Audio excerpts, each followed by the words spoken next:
East Harlem, 1991 to 1998. A 13-year-old steps off the elevator in her own building and vanishes. A 19-year-old is violated, choked, and burned on a rooftop until her skin melts from her bones. An 18-year-old is found propped against a stairwell wall, violated and asphyxiated just days after her birthday. And in between, terrified teenage girls are dragged into shadows, assaulted, and forced to listen while their attacker brags about how lucky they are to be chosen by such a handsome man. Ahron Kee, the East Harlem rape.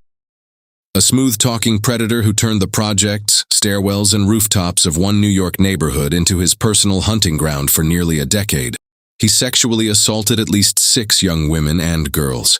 He murdered at least 3. He left families shattered and a community gripped by fear that the police and media were too slow to name. He boasted during the attacks. He fled when the net tightened. And when justice finally came, he stood in a packed courtroom and offered nothing but a mumbled, "I'm sorry," while mothers screamed curses at the man with no soul. This is the story of the monster who preyed on East Harlem's daughters and the long, painful road to dragging him into the light. A chilly January afternoon in 1991. East Harlem. 13-year-old Paola Hilera stepped into the lobby of her apartment building on East 111th Street, book bag on her shoulder, mind still on her schoolwork. She was a diligent girl with big dreams. She wanted to become a lawyer. She pressed the intercom button. Up on the 30th floor, her mother, Olga, answered and buzzed her in. Olga walked to the front door, left it slightly ajar so her daughter could slip inside, then returned to the kitchen. Minutes passed. Paola should have been at the door by now. She wasn't. Olga waited a little longer, then rode the elevator down to the foyer. No sign of her daughter. She began knocking on doors, asking neighbors if they had seen the pretty, slightly built teenager with the bright future. Nothing. It was as though Paola had vanished between the lobby and the 30th floor. 3 hours later, a man walking his dog along the East River Promenade near the FDR Drive pedestrian bridge towards Island spotted something on the ground. A figure lying there, fully dressed but with blood staining her chest and ugly bruises circling her neck. It was Paola. The medical examiner's report painted a brutal picture. She had been assaulted in a sexual manner. She had been asphyxiated. She had been stabbed 3 times in the chest, one wound piercing her heart. Severe bruising on her inner thighs showed how fiercely she had fought. Her body had been dumped 10 blocks from her home, left like discarded trash beside the cold river. Her family was devastated. They had come from the drug-plagued streets of Cali, Colombia, hoping for a better life in New York. Instead, Cesar Hilera, a cab driver, buried his daughter under the twin spires of Our Lady of Sorrows Church in Queens. At her funeral, Paola's poem to her father was read, words of love and gratitude from a girl who never made it home that day. In a city bleeding from nearly 2,000 murders a year, Paola's case barely made the headlines. Police followed the few leads they had. A single pubic hair recovered from her body and a witness who thought he saw a man getting into the elevator with her. The clues led nowhere. The case went cold. But the man responsible did not stop. He simply waited. For nearly 3 years after Paola Hilera vanished, the streets of East Harlem stayed quiet, at least on the surface. But something dark was moving through the cracked hallways and stairwells of the projects. In 1994, a 15-year-old girl was grabbed from behind, forced at knife point to a secluded spot, blindfolded, stripped, and assaulted in a sexual manner. Her attacker kept talking the entire time, boasting about how lucky she was to be with such a handsome man. Because she never clearly saw his face, he let her live. She described him to police as a young, clean-shaven black man with a strong build. The case stayed unsolved. Then came September 10, 1997. Firefighters were called to the rooftop of the George Washington houses on East 104th Street. At first they thought it was just burning trash or old furniture. But as they got closer, one firefighter noticed a charred human breast. The body belonged to 19-year-old Johalis Castro, a single mother from the Bronx who lived in the building. She had been violated and strangled before someone doused her with gasoline and set her on fire. The flames burned so hot they melted her skin and cracked her bones. The rooftop was left blackened with soot, a white outline marking the spot where her body had lain. Her mother, Paula Castro, never slept well again. She raised Johalis's 3-year-old daughter alone, whispering every night that she was still living only for the little girl who needed her. 7 months later, in April 1998, a 13-year-old girl, just 4'9", was attacked in the same neighborhood. She was assaulted in a sexual manner, but survived. Again, The attacker spoke the same chilling words. "Be quiet and take it like a woman." He told her how lucky she was. She never saw his face. Then, on June 2nd, 1998, just 3 days after her 18th birthday, 18-year-old Rashida Washington was found propped against a wall in the 15th floor stairwell of an East 112th Street housing project. She had been robbed, sexually assaulted, beaten, and choked to death. Rashida had lived in the same building where Paola Hilera once called home. The attacks were mounting. Young girls and women in East Harlem were being hunted in their own buildings, elevators, stairwells, rooftops. Residents begged police to admit there was a serial killer loose. But even with clear patterns, authorities hesitated to say the words, serial killer. Rashida's murder earned just 4 short paragraphs in one newspaper and almost no coverage in others. Parents accused the police and media of indifference toward poor minority neighborhoods. Still, the predator kept moving. 2 more teenagers, 15 and 14 years old, were sexually assaulted that fall. Once again, the attacker bragged about his looks and demanded they act like you love me. Both girls survived, probably because they never clearly saw his face. The fear in East Harlem grew thicker than the smoke that had once rose from that rooftop. Parents kept their daughters inside. Neighbors watched stairwells with new dread. And somewhere in those same concrete towers, a man named Ahron Kee walked among them, bragging, lurking, waiting for the next one. The city still refused to connect the dots. But the dots were already leading straight to him. Angry residents demanded answers, but the police still moved slowly. DNA from Rashida Washington's murder finally linked the killer to at least 2 other sexual assaults in the same neighborhood. The evidence was undeniable. There was a serial predator loose in East Harlem. A small task force was formed at last. Flyers with a police composite sketch went up. An anonymous tip soon came in. Check out a young man known as Ace, who lived on the 19th floor of the building where both Paola Hilera and Rashida Washington had lived. His real name was Ahron Kee, and the name rang a bell. Back in 1991, police had interviewed a man seen getting into the elevator with Paola just before she disappeared.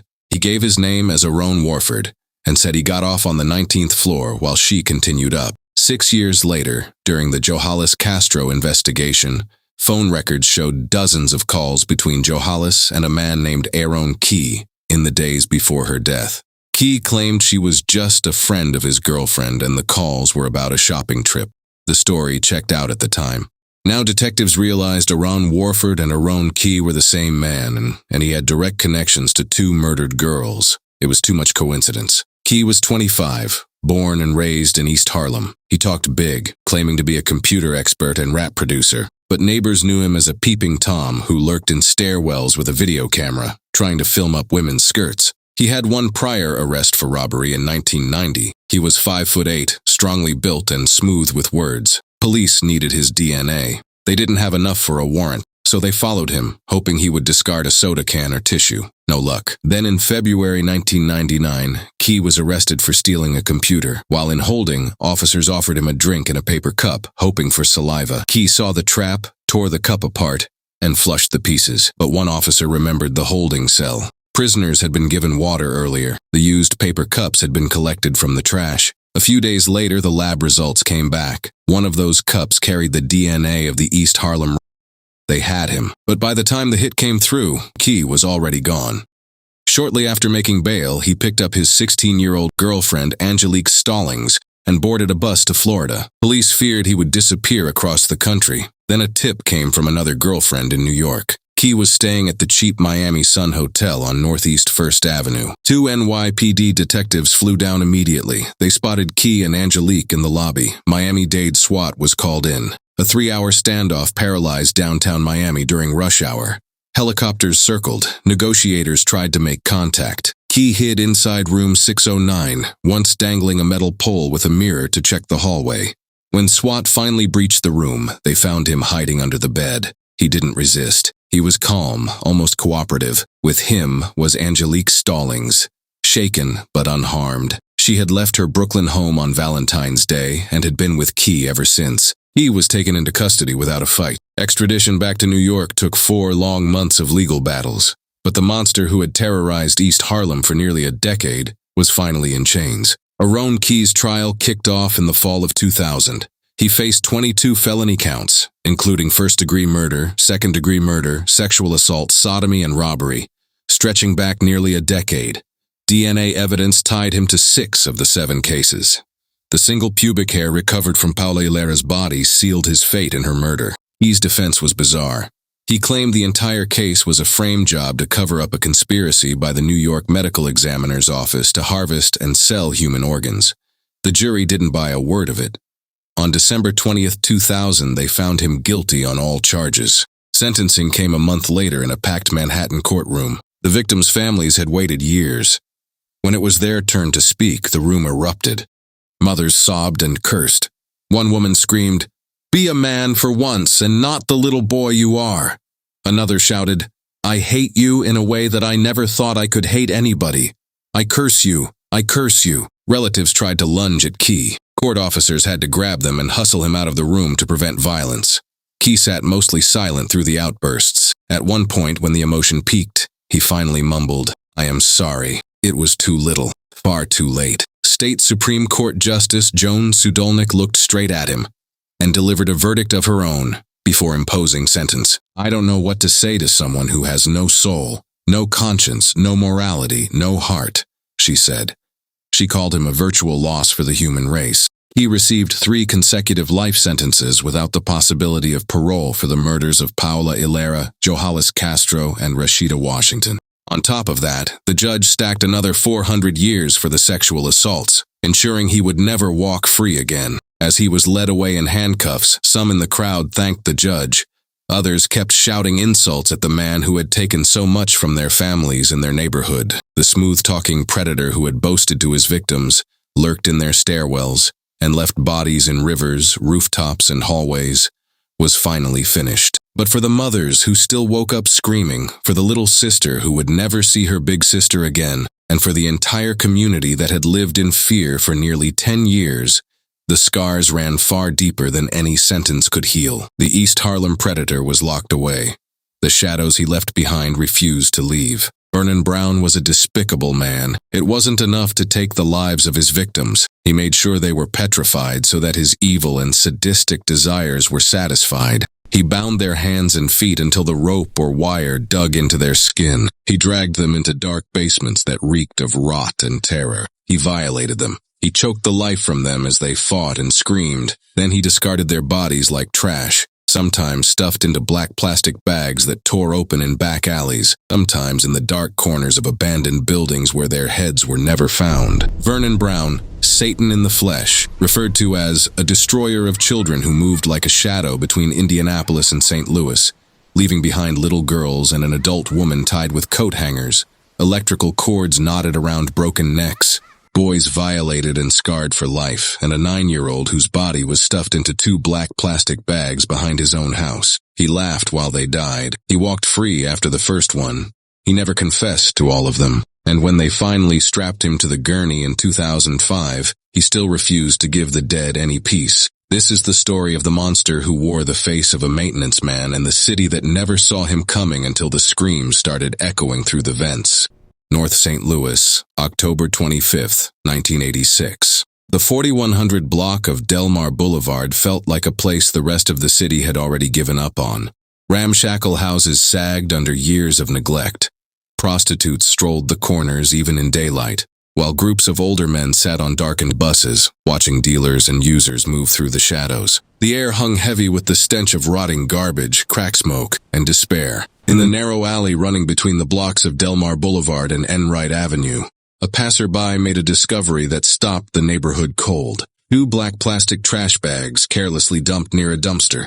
One of the bags had torn open. Inside lay the small, lifeless body of 9-year-old Janet Perkins. Her feet and one hand were cruelly bound with a twisted wire coat hanger, forcing her tiny frame into a grotesque, crouched position. A rope had been knotted so tightly around her neck that it had cut deep into her skin. Her school clothes were filthy and torn. Her eyes remained wide open, frozen in a final silent plea. Janet had left Cole Elementary School on Enright Avenue the previous afternoon, a little after 3 o'clock. A walk home that normally took less than 15 minutes. She lived with her grandmother, Susie Perkins, just a block away in the 4100 block of Delmar Boulevard. The entire neighborhood had been out searching for her through the night. Now her body had been found less than a block from the house at 4028 Enright Avenue. The rundown residence where a man known locally as Tommy Turner lived with his wife Kathy Moore and her 3 young sons. Witnesses had seen Janet approach the front porch of that very house. Tommy Turner had called her over. Inside those walls, something unimaginable had unfolded while 3 frightened little boys, Tommy Johnson, 11, Christopher Moore, 9, and Jason Moore, 7, were locked in their bedroom. Through a vent connecting their room to the basement, they had heard everything. Janet's terrified screams, the sounds of struggle, and the chilling laughter of the man they called their stepfather. When it was over, Turner came back upstairs, calm as if nothing had happened. He unlocked the bedroom door and warned the boys to say nothing. Turner knew the neighborhood was frantically searching for the missing girl. He acted ignorant, blending in with the fear and confusion all around him. But the walls had ears.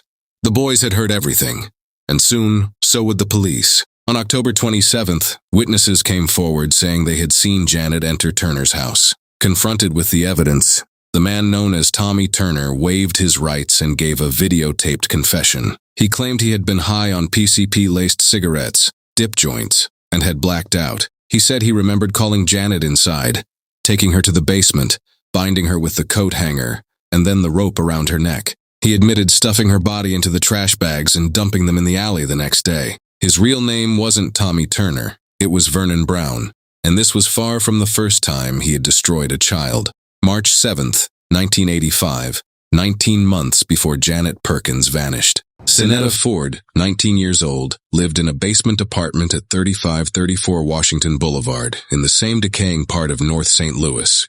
She was afraid of the building's maintenance man, a man she knew as Tommy Turner. She had good reason. A few weeks earlier, on February 23rd, Sinetta, Elysia, Earl Bedford, and Turner had played cards together in the apartment. Turner flirted with Sinetta. She wasn't interested. When Elysia checked into the hospital on February 28th for her pregnancy, Sinetta grew more uneasy. She told friends that Turner kept showing up, offering to fix the rug and vent. On March 5th, she called her friend Vicki Noland in a panic, speaking rapidly. "Come get me now." She spent the night at Vicky's, then went to her shift at Victor Foods the next morning. On March 7th, around 10:30 a.m., Turner told his boss at the nearby Grand Cafe he felt sick and left work. Instead of going home, he headed to 3534 Washington Boulevard. Sinetta was alone. He entered her apartment. What happened next was swift and savage. He sexually assaulted her, then grabbed the electrical cord from her curling iron, wrapping it tight around her neck. He choked her until she stopped fighting. Then he took a butcher knife and stabbed her, once in the chest, once in the throat. The blade went so deep it nearly severed her head. When Elysia Brown and Earl Bedford returned from the hospital the next afternoon, they found the apartment door shattered from the frame. Inside, Sinetta lay on the floor. The curling iron cord was still knotted around her neck. The butcher knife protruded from her throat. Turner, the man the world would later know as Vernon Brown, had already gone home to his wife, Kathy Moore, at their apartment on Enright Avenue. At first, he simply told her Sinetta had been found dead. Later, he confessed everything. He said they argued over money and an alleged affair. He claimed he hid in the bathroom, came up behind her after she changed into night clothes, wrapped the cord around her neck, wrestled over the knife, and stabbed her. Then he kicked in the door to stage a break-in. Kathy Moore later told detectives details only the killer could know. But Missouri's spousal privilege law protected her from testifying against her husband. The case collapsed. Charges were dropped. Brown walked free. He even returned to the crime scene the day the body was discovered, casually asking Elysia what had happened and acting surprised. To police, he spun a story about hearing Sinetta arguing with a Cuban man while picking up mail. When pressure mounted, he packed his clothes on March 28th and fled, instructing Kathy to tell officers he had been abducted by 3 armed men in a red Pinto. 15 months later, after his arrest for Janet Perkins's murder, Brown sat for another videotaped confession. He claimed Sinetta attacked him with the butcher knife during an argument. He said she accidentally stabbed herself in the chest, then in the throat during their struggle. He insisted he only strangled her afterward, in the heat of the moment. Another blackout from PCP, he said. The medical examiner destroyed that story. Sinetta Ford had been strangled first. The stab wounds were deliberate. The cord and knife told the truth his words tried to bury. For a year and a half, Vernon Brown had walked the same decaying streets, worked the same maintenance jobs, and lived among the same people after destroying a 19-year-old woman in her own basement apartment. the neighborhood whispered. Sinetta's mother, Ann Ford, sat through meetings of parents of murdered children, waiting for justice that never came, until the screams of another little girl finally brought him down. Long before the alleys of North St. Louis ran red, Vernon Brown was already preying on the vulnerable in Indianapolis. Born in 1953, the oldest of 5 to a 15-year-old mother, Brown grew up in a house of pain. His grandfather beat him with switches, belts, and whips. He was chained naked, tied to beds, and suffered a head injury at age 5 that left him with blackouts, headaches, and memory lapses. He dropped out of high school, rejected by the Army, and spiraled into darkness. In 1973, at age 20, Brown was convicted of assault and battery with intent to gratify sexual desires on a 12-year-old girl. He served 4 years of a 5-year sentence. When he got out, the monster was fully awake. In August 1980, 9-year-old Kimberly Campbell, a neighbor who lived near Brown's family, vanished. Her nude body was found the next day on a mattress in a vacant house at 2139 Martindale Avenue, a property owned by Brown's own grandfather. She had been bound with a clothesline wrapped tightly around her neck, wrists, and ankles. She had been assaulted in a sexual manner and asphyxiated. A 4-year-old cousin later told police she saw a man pull Kimberly into a car that Sunday evening. Brown had been seen with the girl shortly before she disappeared. Witnesses placed him at the crime scene afterward, where he reportedly told onlookers, "I know who killed her." A co-worker later claimed Brown had bragged about loving little girls and having sex with them. Police issued warrants for child molestation in other cases, but Brown fled Indianapolis before he could be arrested. He resurfaced in St. Louis under the alias Thomas Tommy Turner. The pattern was already clear: young black girls binding with rope or cord, sexual assault, asphyxiation, and bodies left in vacant or abandoned houses. Then came February 28, 1983. 2 men scavenging for scrap metal entered the basement of an abandoned red brick apartment building at 5635 Clemens Avenue in St. Louis's West End. In the dark furnace room, one flicked a lighter. The flame revealed a nightmare. A naked girl, roughly 8 to 11 years old, lay face down on her stomach. She wore only a dirty yellow long-sleeved V-neck sweater pulled partially up. Her hands were bound tightly behind her back with red and white nylon rope. She was assaulted in a sexual manner and asphyxiated. Her head had been severed post-mortem with a large serrated knife. The head was never found. No missing person report ever matched her. Nationwide searches, school records, and media appeals turned up nothing. Isotope analysis of her bones later suggested she had spent her short life somewhere in the South. Detectives, especially homicide investigator Tom Carroll, saw the unmistakable signature: the binding, the sexual assault, the vacant building, the strangulation. It matched Brown's growing list of horrors. Carroll believed Jane Doe may have been the daughter of one of Brown's girlfriends or wives. He called it his style: tying up little girls. Carroll made a last-ditch effort to get Vernon Brown to confess.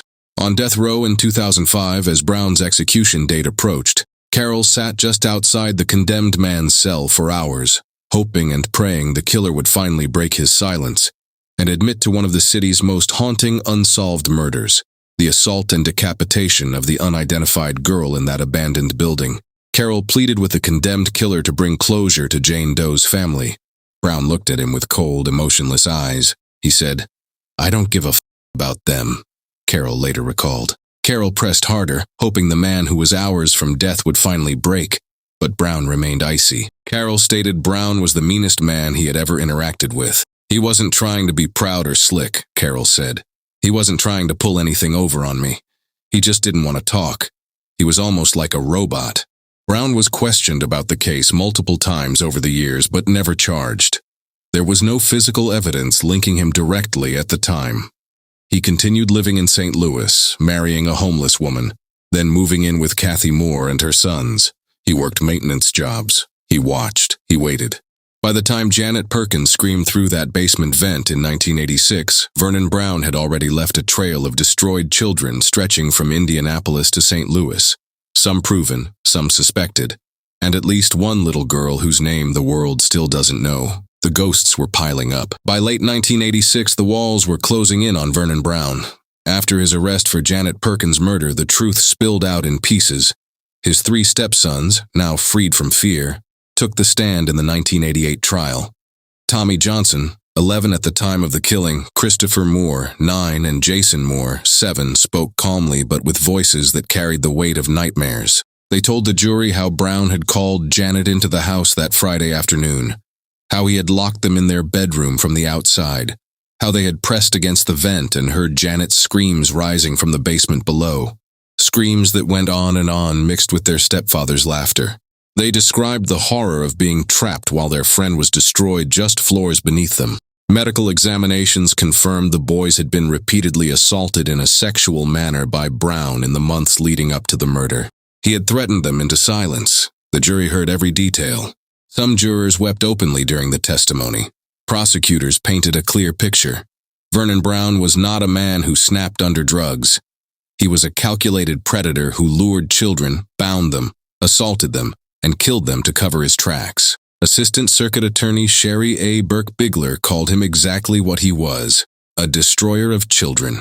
Brown sat emotionless throughout the trial, hands behind his back, showing no reaction even when his own stepsons described the screams and the laughter. His defense tried to blame everything on PCP-induced blackouts and his low IQ from childhood head trauma. They wanted the jury to see a broken man, not a monster.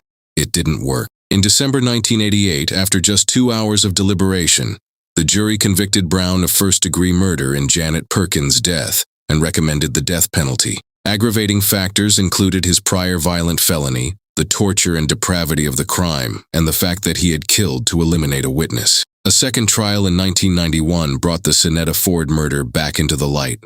Again, Brown was convicted and received a second death sentence. Appeals dragged on for years. Brown's lawyers tried to introduce a letter from his stepbrother, Darius Q. Turner, an Army sergeant serving overseas, describing Brown as a once-caring older brother who had protected him from bullies and changed only after prison. The judge ruled the letter unreliable and kept it from the jury. Brown remained on death row at the Eastern Reception, Diagnostic and Correctional Center in Bonne Terre, Missouri. He claimed innocence in some moments, blamed drugs in others, but never fully confessed to every life he had taken. The system had finally caught the destroyer of children.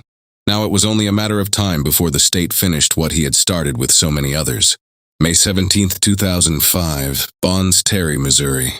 Vernon Brown, now 51 years old, lay on his bunk in a death row cell, watching the final movie of his life, Platoon. The flickering screen cast shadows across his face as the story of war and moral collapse played out. That night, after the movie ended, prison officials came for him. A temporary stay from the U.S. Supreme Court had been lifted. The execution would proceed. Brown's last meal was simple: shrimp, French fries, salad, and cake. He took phone calls from his mother and brother. He met briefly with his spiritual advisor. Then they walked him to the execution chamber. At 2:25 a.m. on May 18th, the lethal injection began. Brown offered his final words: "You'll see me again. To all my friends, don't think of me as being gone, but there with you. And to Jazz, who has my heart and love. Peace, love." The drugs took effect. His chin tilted up slightly as the mixture entered his vein. After a delay caused by the appeals process, he was pronounced dead. Detective Carroll left empty-handed. Brown had taken every secret with him. The full truth about Kimberly Campbell in Indianapolis, the little Jane Doe whose head was never found, and any other victims who might still be waiting for answers. Even in his final hours, the destroyer of children chose silence. Outside the prison walls, the families of Janet Perkins and Sonetta Ford felt a measure of closure. Susie Perkins, Janet's grandmother, had waited nearly 20 years. "It's taken a long time," she said. "It's finally here, so I'm glad. But for the parents and relatives of the girls whose cases remained unsolved or uncharged, the execution brought no peace. Only the cold knowledge that the man who had hunted their daughters was gone. And with him, any chance he might have given them names, locations, or reasons. The needle had ended Vernon Brown's life. The shadows he left behind refused to die. The destroyer of children was gone, but the cities he haunted were forever changed. Miami, Florida, the Magic City. A place most people picture as pure paradise, endless sunshine, white sand beaches, neon-drenched nightlife, luxury yachts cutting through the water, and wild, sleepless parties. Palm trees sway in the heat, expensive cars blur down the freeway, and everything feels larger than life. But they never see the other side of Miami, the version that never makes it onto postcards or travel ads. The one where gunfire cuts through the night like a twisted lullaby, jolting the entire neighborhood awake, followed by the sound of mothers screaming. Where junkies drift through the streets like the Walking Dead, and where a constant, unshakable sense of danger hangs in the air, never quite fading. Where young women stand under flickering streetlights, eyes hollow snorting dope, trading their bodies for the next hit. Where too many girls climb into the wrong car and simply disappear. Where dope boys move kilos in plain sight, striving to be the next freeway Ricky Ross. That Miami, and right in the middle of it, from 1980 to 1989. One man moved quietly through the shadows, Charles Henry Williams. 32 women were murdered, mostly young, Latina and black, turning tricks for crack. Found sprawled in vacant lots, stairwells, meter rooms, skirts yanked up, panties around one ankle, legs spread like broken dolls. No blood, no bullets, just faint thumb-shaped bruises under the skin of their throats and tiny burst blood vessels in their eyes. The medical examiner called them cocaine accidents, or victims of excited delirium. He was wrong. One man was suspected of murdering all of them, yet he was only convicted of one. Convicted predator Charles Henry Williams, a master manipulator who always had crack rock and a ride. He walked right past the cops for a decade.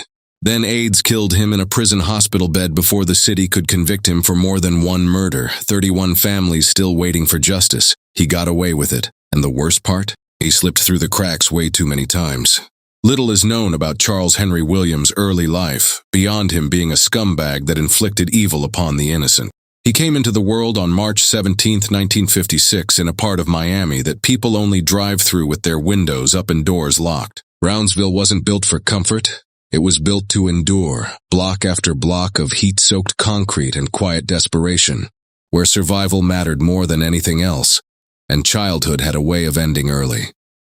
Charles grew up there, one of 6 children, raised by a mother who worked long hours in a cafeteria just to keep food on the table.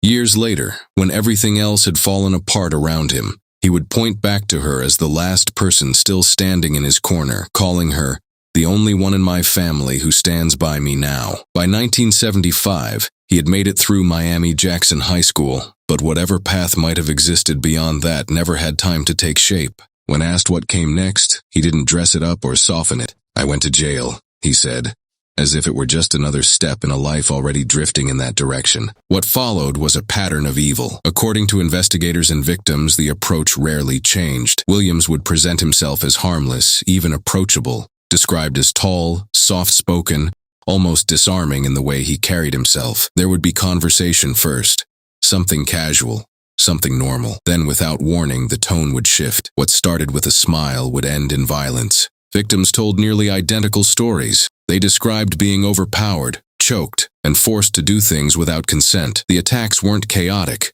They were controlled, calculated. It was this consistency that caught the attention of detectives. Not just the acts themselves, but the way they unfolded, almost like a script being followed over and over again.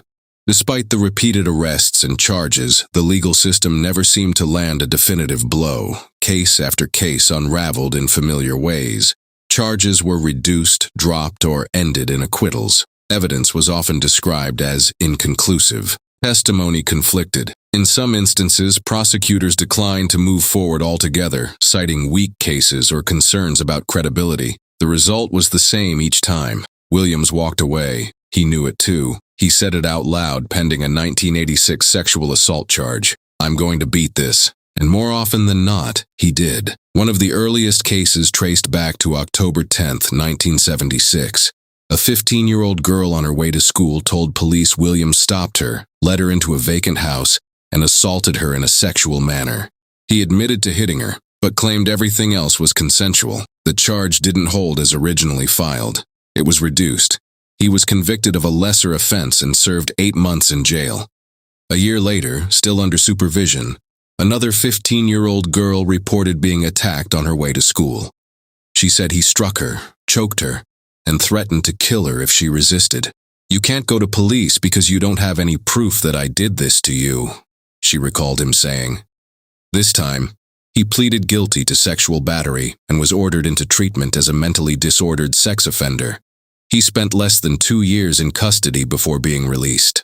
By 1983, the pattern hadn't changed. A woman who had gone to his apartment looking for friends told police he invited her in, locked the door, and choked her until she lost consciousness. When she came to, she said he forced himself upon her. Prosecutors reviewed the case but ultimately declined to file charges, citing inconsistencies. Other accusations followed. A woman claimed he forced her into a motel room after attempting to asphyxiate her. Another said he lured her into his apartment under the pretense of helping her find friends, only to lock the door behind her. In yet another case, a woman described being dragged into a bedroom after he asked her for a glass of water, then choked and assaulted her. Each account carried the same underlying structure, different details wrapped around the same core violence. Still, cases slipped through. Investigators began to notice something else, something more subtle but just as troubling. The way Williams handled himself once the system closed in. According to one Miami detective, he's very much a professional. He knows exactly how the system works. He knows how to manipulate it. He knows what he can say and what he can't say. It wasn't just the crimes that repeated. It was the aftermath, the denials, the carefully measured admissions, the ability to stay just inside the lines that kept him from being fully pinned down. Even when there were witnesses, the outcomes didn't always change. In one case, a woman chased him down a Miami street, screaming for help, yelling that he had just attacked her. Police responded, but the case never made it to prosecution. In another, officers arrived at a park to find a woman claiming she had been assaulted under the bleachers. Williams insisted it had been a transaction, that he had paid her. A jury later found him not guilty. Over time, the gaps in the system became as much a part of the story as the accusations themselves. Prosecutors acknowledged the difficulty. "No one wants to prosecute these cases," one said. "The victims suffer great credibility gaps unless it's the classic case where the woman suggests the assault was sudden and violent. It's hard to prosecute. The courts don't want to hear it. The police don't always believe them." For the victims, that meant something else entirely. It meant walking into a system that often required more proof than they could provide, especially in cases built almost entirely on word against word. It meant reliving what happened, only to watch it collapse under scrutiny. By the mid-1980s, Williams had been accused multiple times, yet his record told a fragmented story. Some cases never filed, some reduced, some dismissed. One conviction that led to treatment rather than long-term incarceration. A history that looked incomplete on paper, but far more consistent when viewed through the accounts of the women who crossed his path. In August 1986, that pattern reached another turning point. Facing yet another charge, Williams agreed to a plea deal. He stood in court and admitted guilt to a lesser offense. The original charge was dropped as part of the agreement. Prosecutors acknowledging the case would have been difficult to prove. The sentence? 364 days, less than a year. Even then, the denial never fully left. Before being taken away, he insisted again that he had not committed the crime as described. But he also made something else clear. He was done fighting this one. "I need to get on with my life," he said. "I need to put this behind me." But for the women who had already told their stories, and for the pattern that had followed him for years, there was no clean break, no clear ending, just a trail of accusations, outcomes that never seemed to settle anything, and a man who had learned, time and time again, how to walk the line just well enough to keep moving forward. Williams walked out of prison already hardened, already cold, with no desire to change. He was already a serial killer at this time, and law enforcement's inability to catch him only grew his confidence. His first body is believed to have happened back in 1980, a quiet kill that barely made a ripple in a city already bleeding from cocaine wars. Then another, and another. The early murders were scattered, bodies turned up in vacant lots and alleys with those same faint thumb-shaped bruises under the skin of their throats, but the city shrugged and called them overdoses or undetermined. No one looked too hard. Not yet. The pace stayed slow at first, like a predator still testing how much he could get away with. September 30th, 1986. Inside the crumbling shell of an abandoned house at 18 to 29 Northwest 64th Street, the air hung heavy with dust and the faint rot of things long forgotten. Tammy Turner lay on her back in the center of a room that still carried whispers of recent movement, yet nothing looked rushed or frantic. Her body was completely unclothed, arms stretched outward, legs bent and slightly apart in a position that felt too deliberate for someone who had simply collapsed. Bottles and scattered personal items rested nearby, the kind of debris that usually pointed straight to the pipe, and the scene carried no obvious signs of violence that would force anyone to look twice. At first, the explanation came easy. No fractures, no torn skin, no chaotic struggle that disturbed the dust around her. The medical examiner saw cocaine and alcohol in her system and ruled her death accidental, just another woman who chased the high too far and lost. But something about the way she lay there refused to settle quietly. The absence of visible trauma did not feel like mercy. It felt like control, like someone had taken exactly what they wanted and left her arranged in the silence. Later, when her case was pulled into the growing shadow of similar deaths, that same quiet scene began to whisper a different truth. The positioning of her limbs, the lack of disruption, the way her body had been left almost arranged, it no longer looked accidental. It looked practiced. Her cause of death was quietly changed to asphyxia. Her manner of death became homicide. The house had not just hidden her body. It had hidden how easily a life could be taken without leaving a single loud mark. July 26, 1987. Winifred Samuel, 23, was found nude from the waist down in the meter room of a 3-story apartment on Northwest 9th Street. Her clothes were folded neatly and stacked on top of her like someone had tried to make the scene look almost respectful. No obvious bruises at first. The autopsy left it undetermined. 2 days later, Melanie Taylor, 26, lay on the second-story landing of an abandoned building at 1430 Northwest 2nd Avenue, nude from the waist down, bite marks on her tongue, crack paraphernalia scattered around her. They called it cocaine intoxication. October 2nd, 1987. Edith Rosier, 28, was left in an open field at Northwest 31st Street and 7th Avenue. Low levels of cocaine in her blood.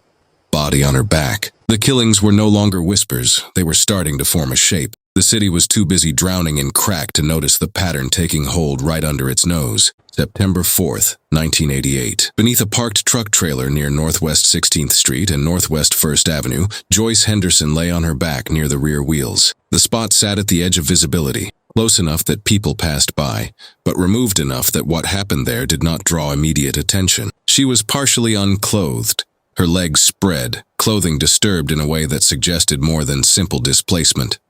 Blood was present on her body and clothing, and the initial impression pointed straight toward strength. Then the examination continued. The absence of clear external trauma created uncertainty. Toxicology revealed cocaine, and the case shifted in the same direction as the others before it. Her death was attributed to cocaine toxicity and ruled accidental. That conclusion did not remain. When the case was reviewed again, the scene observations were reconsidered alongside the growing list of similar deaths. The positioning of her body, the condition in which she was found, and the internal findings that suggested interference with breathing no longer aligned with an accidental overdose. Her death was amended to homicide by unspecified means. October 22, 1988. The morning light barely touched the overgrown field near Northwest 79th Street and 8th Court when Erica Edwards was found lying on her back. Her legs lay open in that now familiar way, her personal belongings scattered several feet away beyond a fence. Purse, lipstick, 2 combs left behind as if she had simply dropped them while trying to walk on. She had last been seen the previous afternoon near the Tropicana bar at Northwest 79th and 10th, an area thick with the desperate trade of the streets. Witnesses remembered her talking to a man before she vanished into the coming night. No obvious external injuries marked her skin. The scene carried the usual signs of drug use, and toxicology confirmed cocaine in her system. At first it looked like another overdose, another woman lost to the pipe in a city that had stopped counting. But the autopsy told a quieter, darker story. Petechiae dotted her eyes and airway. Her lungs were heavy with congestion. Something had cut off her breath even though nothing on the outside showed how. When her case was pulled into the growing shadow of the others, those internal signs refused to stay hidden. The scattered belongings, the open position of her body, the short time between when she was last seen alive and when she was found. None of it felt accidental anymore. Her cause of death was changed to asphyxia. Her manner of death became homicide. Someone had walked her into that field, taken what he wanted, and left her there for the insects to find. October 24th, 1988, 7310 Northwest 8th Avenue. A woman stepped outside in the late afternoon to water her yard and froze. In the southeast corner, something that looked like a dead animal at first glance turned out to be Barbara Ann Black, 25. She was wearing nothing but a blue tube top, twisted around her torso. She had been lying there for at least 24 hours under the sun. Slight decomposition had already begun. Insect bites crawled across her face and back like tiny black confetti. Police arrived. Supine position. No blood on the ground. No screams reported by neighbors. The only thing that told the real story was the faint purple thumbprints under the skin of her throat. The autopsy confirmed asphyxia. Manner of death, homicide. The file sat for weeks. Another cocaine misadventure in a city that had stopped counting. Williams had been seen in the area that same day, smiling that same polite smile. October 27, 1988. In a wooded vacant lot near Northwest 79th Street and 14th Court, Robin Renee Roll was found partially unclothed. Her jeans had been pulled down, her clothing disturbed in a way that spoke of more than simple accident. Someone had dragged her body approximately 25 feet from where her purse still lay, as if she had been moved after she stopped breathing. The scene carried no widespread signs of a violent struggle, and no obvious injuries explained how she had died. At first, the case was classified as homicide by unspecified means. Then it shifted.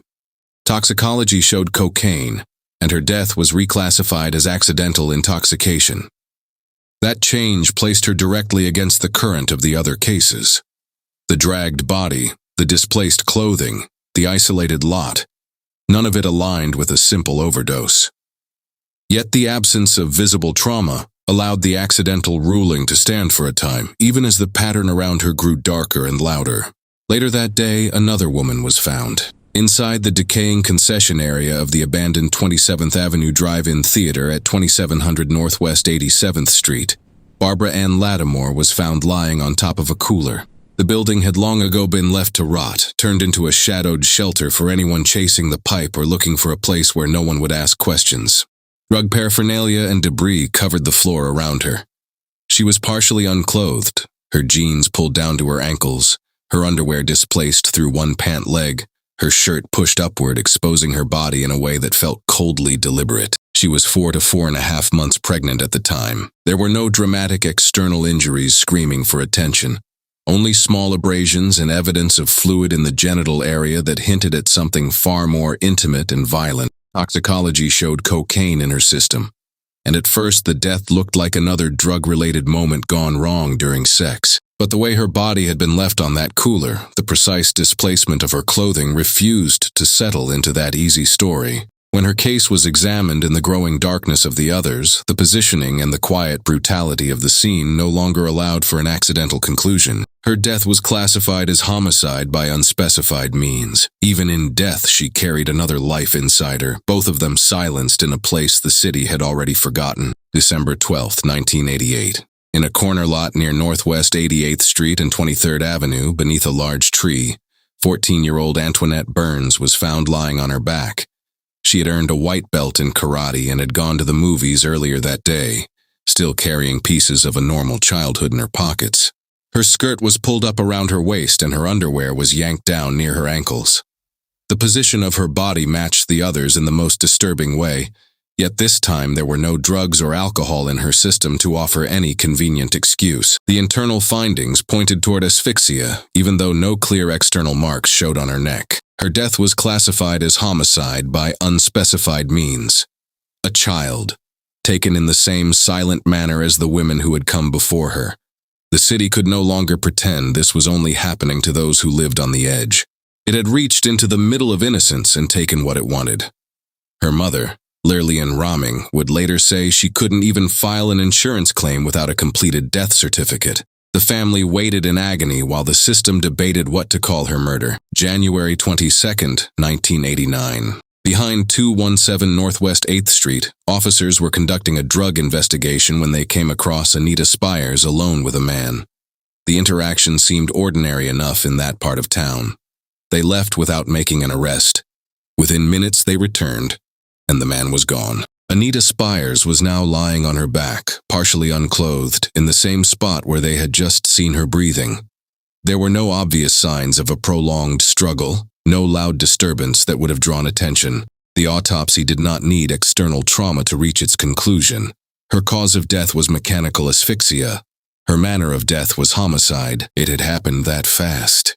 In the short time it took the officers to leave and come back, someone had ended her life with almost no noise and simply disappeared. The proximity of the police themselves only made the killing feel more brazen, more confident, as if the man who did it knew exactly how much he could get away with in the open. January 30th, 1989. In the narrow grassy strip squeezed between two industrial buildings at 445 West 26th Street in Hialeah, the kind of forgotten crease in the city where people built makeshift shelters and hoped no one would notice, Kimberly Stewart was found lying on her back beneath a bush. She wore only a shirt. Her jeans had been turned inside out and pulled upward across her body in a way that felt deliberate, almost mocking, as if someone had taken the time to rearrange her after everything was finished. The surrounding debris carried the usual signs of drug use, and at first the scene whispered the same tired story the city had heard too many times. Another woman lost to the pipe in a place no one bothered to watch. But the way her clothing had been displaced refused to settle into that easy explanation. There were no obvious injuries screaming for attention, only a small amount of fluid around her nose and mouth that hinted at something quieter and more intimate. The initial impression leaned toward an unclassified drug-related death, yet something about the positioning and the isolation of that narrow strip kept pulling the case back into the light. When it was reviewed alongside the others, the absence of visible trauma no longer felt like proof of an accident. It felt like the same practiced hand that had moved through the city for years. Her death was ultimately classified as homicide by unspecified means. The buildings on either side had kept her hidden long enough for the man to walk away without a sound. February 1st, 1989. In the overgrown field near 17-26 Northwest 81st Street, right beside an abandoned structure where the weeds grew thick enough to swallow secrets, Vanessa Harris was found lying on her back. Decomposition had already taken hold by the time she was discovered, turning her body into something the elements had begun to claim. Her clothing was disturbed in the same familiar way, pushed aside without any sign of a chaotic struggle that might have drawn eyes from the nearby streets. The delay between her death and her discovery had erased many of the immediate answers the scene might have offered, leaving only the positioning and the quiet consistency with every woman who had come before her. No clear external injuries remained to tell the story outright. Toxicology and the condition of the body left too many gaps for a definitive cause at first. But when her case was pulled into the growing shadow of the others, that same absence of visible trauma no longer felt neutral. It felt intentional. The field had waited patiently while the man who left her there continued moving through the night. Her death was classified as homicide by unspecified means. Another body added to the pattern. Another life erased in a place the city had already learned to ignore. March 24th, 1989. In the wooded lot at 3095 Northwest 43rd Terrace, where the trees grew thick enough to swallow sound and light, Carolyn Bodie was found lying on her back. Her jeans had been pulled down to her knees, her upper clothing shoved aside in that same cold, deliberate way that had become the signature of these deaths. Advanced decomposition had already begun its work, turning the scene into something the eye wanted to look away from. No visible injuries remained to scream what had happened. Toxicology showed no cocaine and only trace alcohol, nothing strong enough to explain why she lay there exposed and still. The initial thought was that she had simply collapsed during some drug-fueled moment, but the positioning of her body and the way her clothes had been left refused to fit that story. When the case was pulled into the growing shadow of the others, that absence of trauma no longer felt like an accident. It felt like the same careful hand that had moved through the city for years, taking what it wanted and leaving the rest for the woods to claim. Her death was classified as homicide by unspecified means. The lot had kept its secret long enough for the man responsible to disappear back into the streets. March 26, 1989. In the vacant lot behind 2132 Northwest 68th Street, Angela Michelle Williams was found lying on her back beneath a tree. This time, the violence was no longer hidden beneath the surface. Blood stained the ground around her. Drag marks showed where her body had been pulled after everything was finished. A rock lay nearby, the one that had been used to crush her face and jaw. The injuries were unmistakable. Fractures that spoke of blunt force, damage to her mouth and airway that had cut off her breath in the most brutal way possible. Her clothing was partially removed, the positioning of her body matching the others, even as the method had grown louder and more savage. The autopsy left no room for doubt. Mechanical asphyxia caused by blunt force trauma. Her manner of death was ruled homicide. Here, the pattern had finally shown its teeth in a way that could not be ignored. The man who had spent years ending lives with almost no visible trace had let the mask slip just enough for the city to see the rage underneath. Yet even with the blood and the rock and the drag marks, he still walked away into the night while the rest of Miami kept pretending the shadows were empty. By the spring of 1989, the bodies had piled so high that even the city could no longer look away.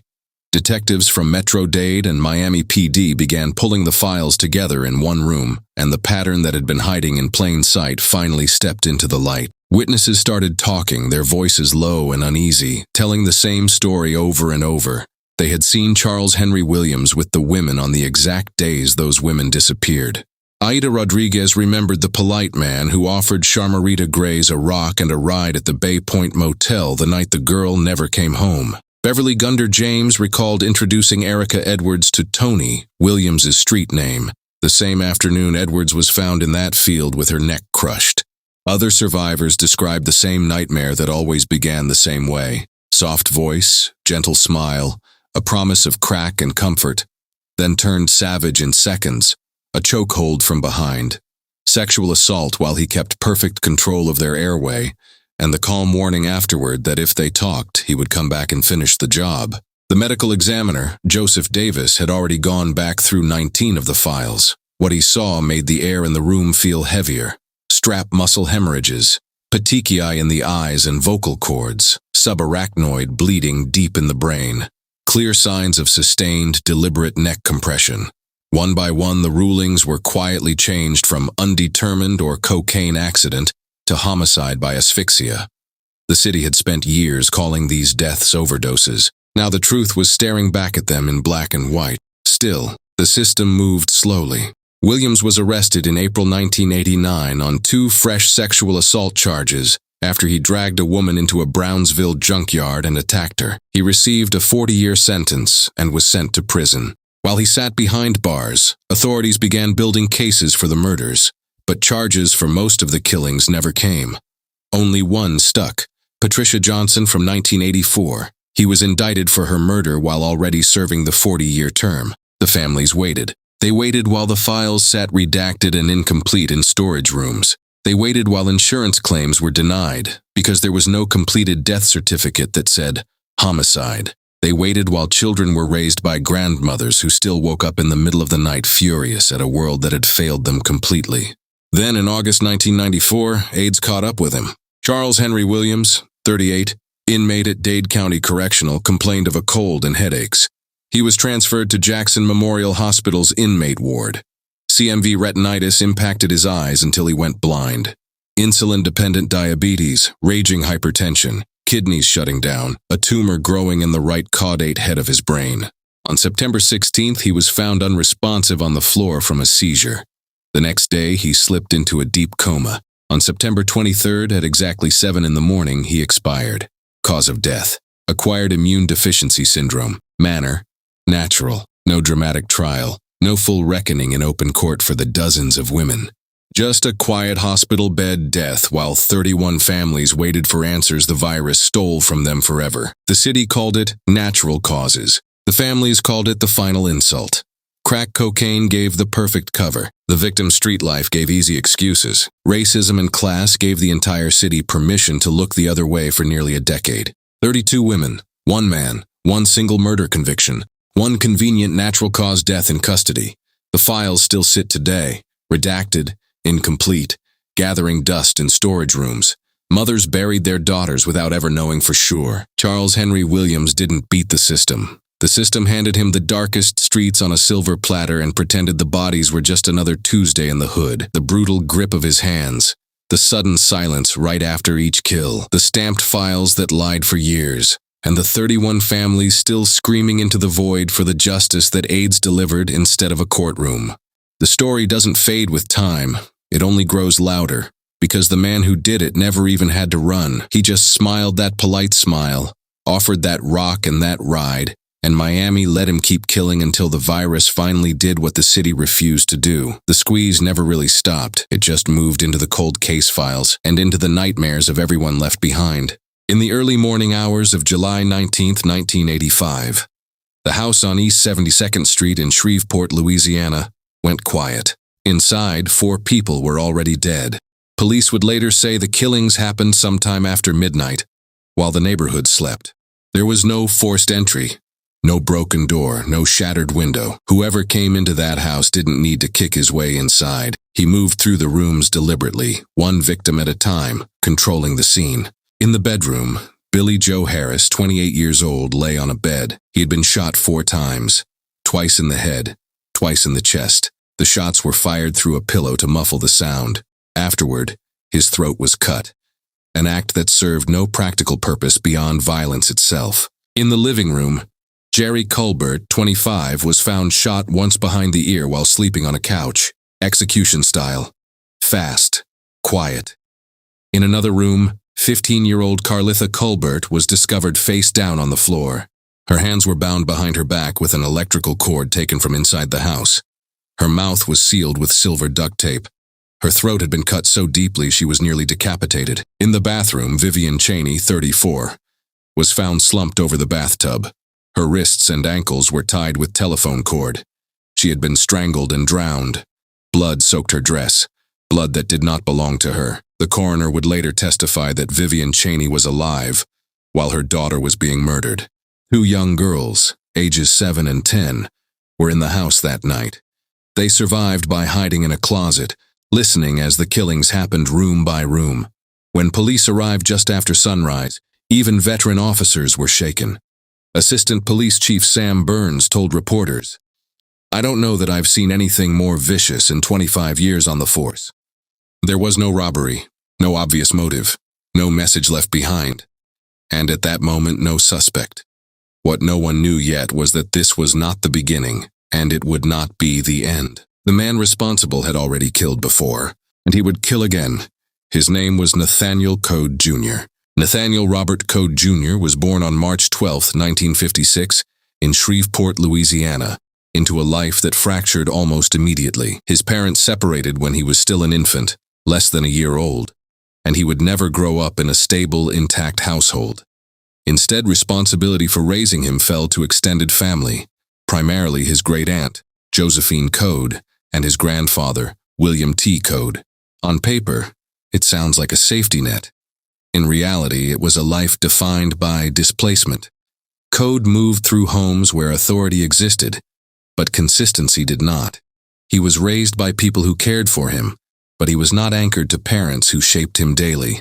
Family members later described him as quiet, withdrawn, and emotionally flat even as a child. He wasn't disruptive in the usual sense. He didn't lash out constantly. What made people uneasy was something harder to name. He had a habit that stuck with those who knew him.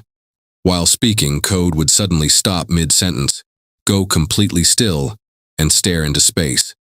Seconds would pass, sometimes longer. Then he would resume talking as if nothing had happened. No explanation, no acknowledgement. It wasn't daydreaming, it was more like a brief disappearance. As he grew older, the behaviors didn't soften. They darkened. During adolescence, stories began to circulate within the family and neighborhood that Code set animals on fire. Whether every account was documented or not, the fact that this allegation followed him for years matters. This wasn't a rumor invented after his arrest.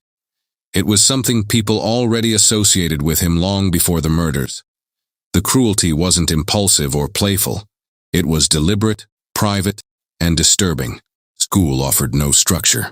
Code struggled academically and socially.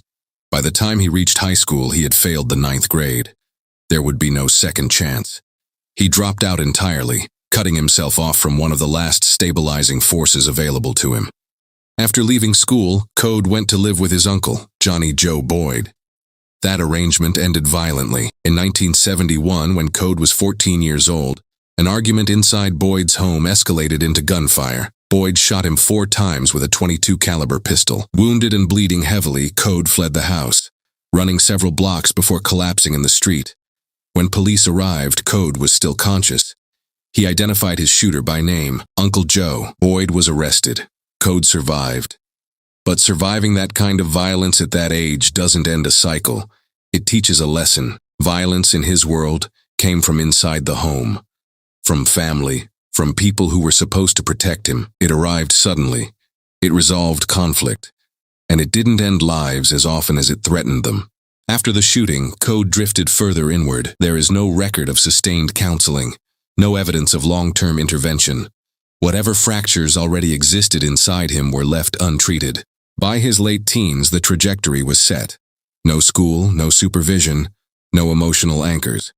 Just a growing sense of resentment, detachment, and unaddressed aggression. What came next was not sudden. It was inevitable. By the time Nathaniel Code Jr. reached his late teens, there was no illusion left to maintain. He wasn't drifting toward something better. He was drifting outward, untethered, angry, and unsupervised. In 1975, Code was 19 years old and living in the Cedar Grove area of Shreveport, the same neighborhood where his later murders would unfold. He had no diploma, no steady employment, and no internal brakes. Whatever discipline prison would later impose did not exist yet. What did exist was entitlement, volatility, and a growing need to dominate. On June 30th, 1975, that need crossed into sexual violence. A 20-year-old woman reported that Nathaniel Code forcibly entered her residence and attempted to sexually assault her.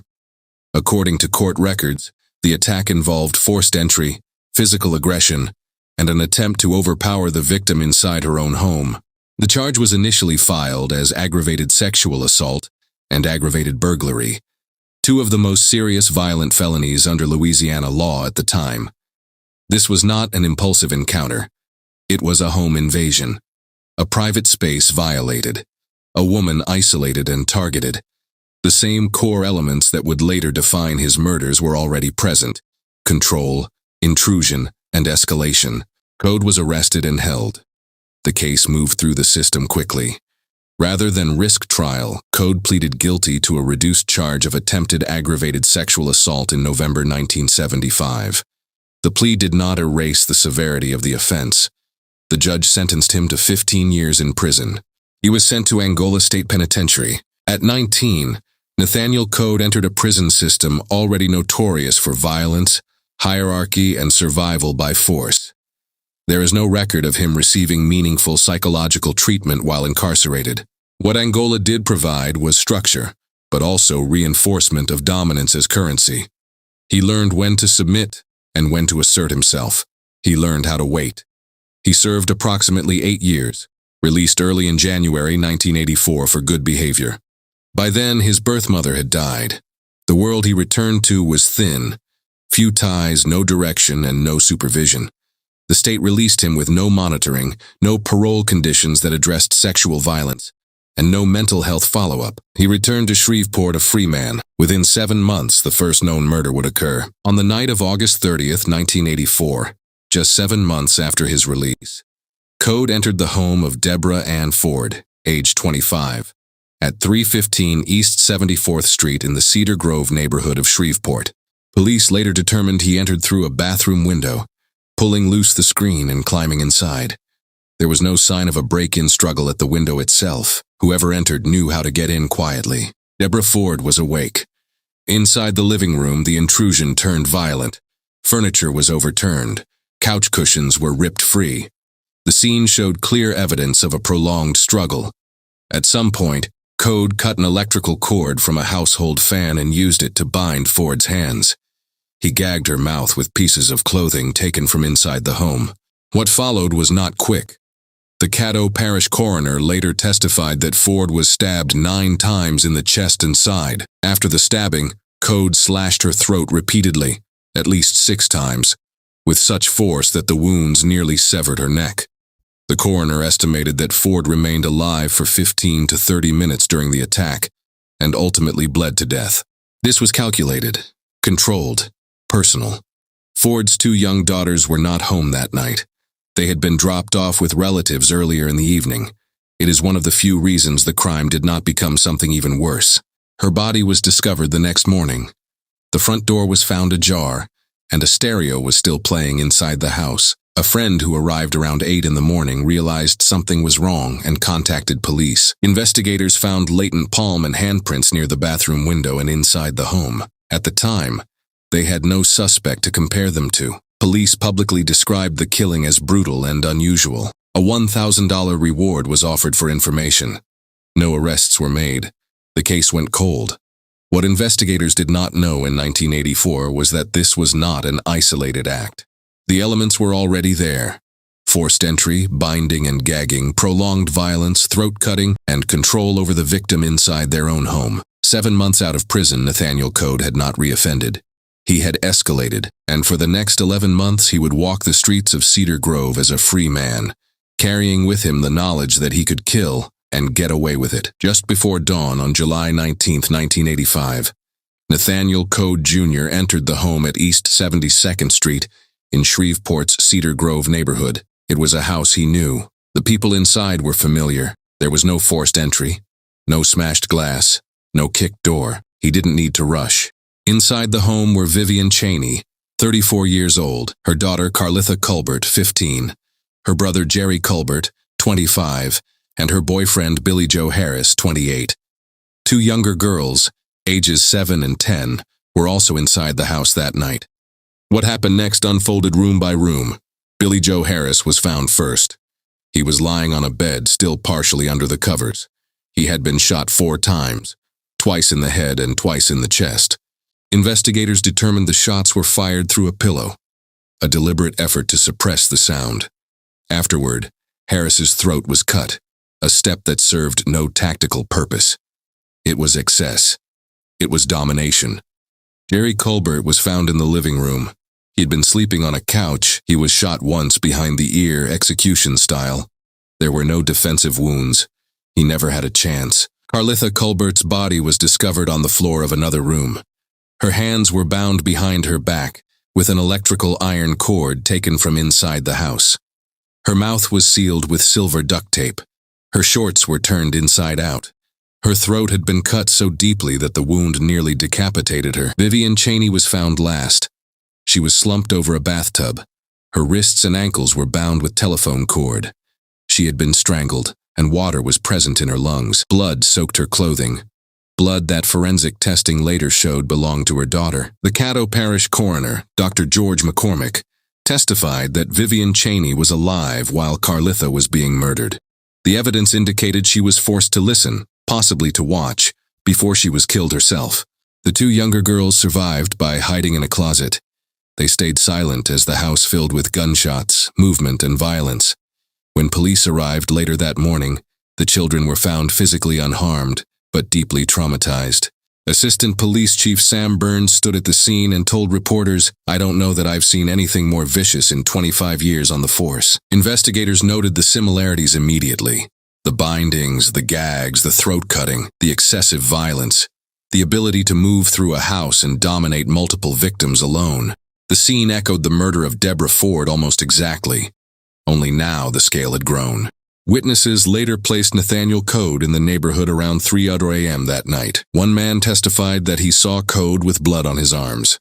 When asked what happened, Code allegedly said he had been in a fight and came out on top. Still, no arrest came. For the next 2 years, the man who carried out one of the most brutal mass murders in Shreveport's history walked free. He attended wakes. He blended into crowds.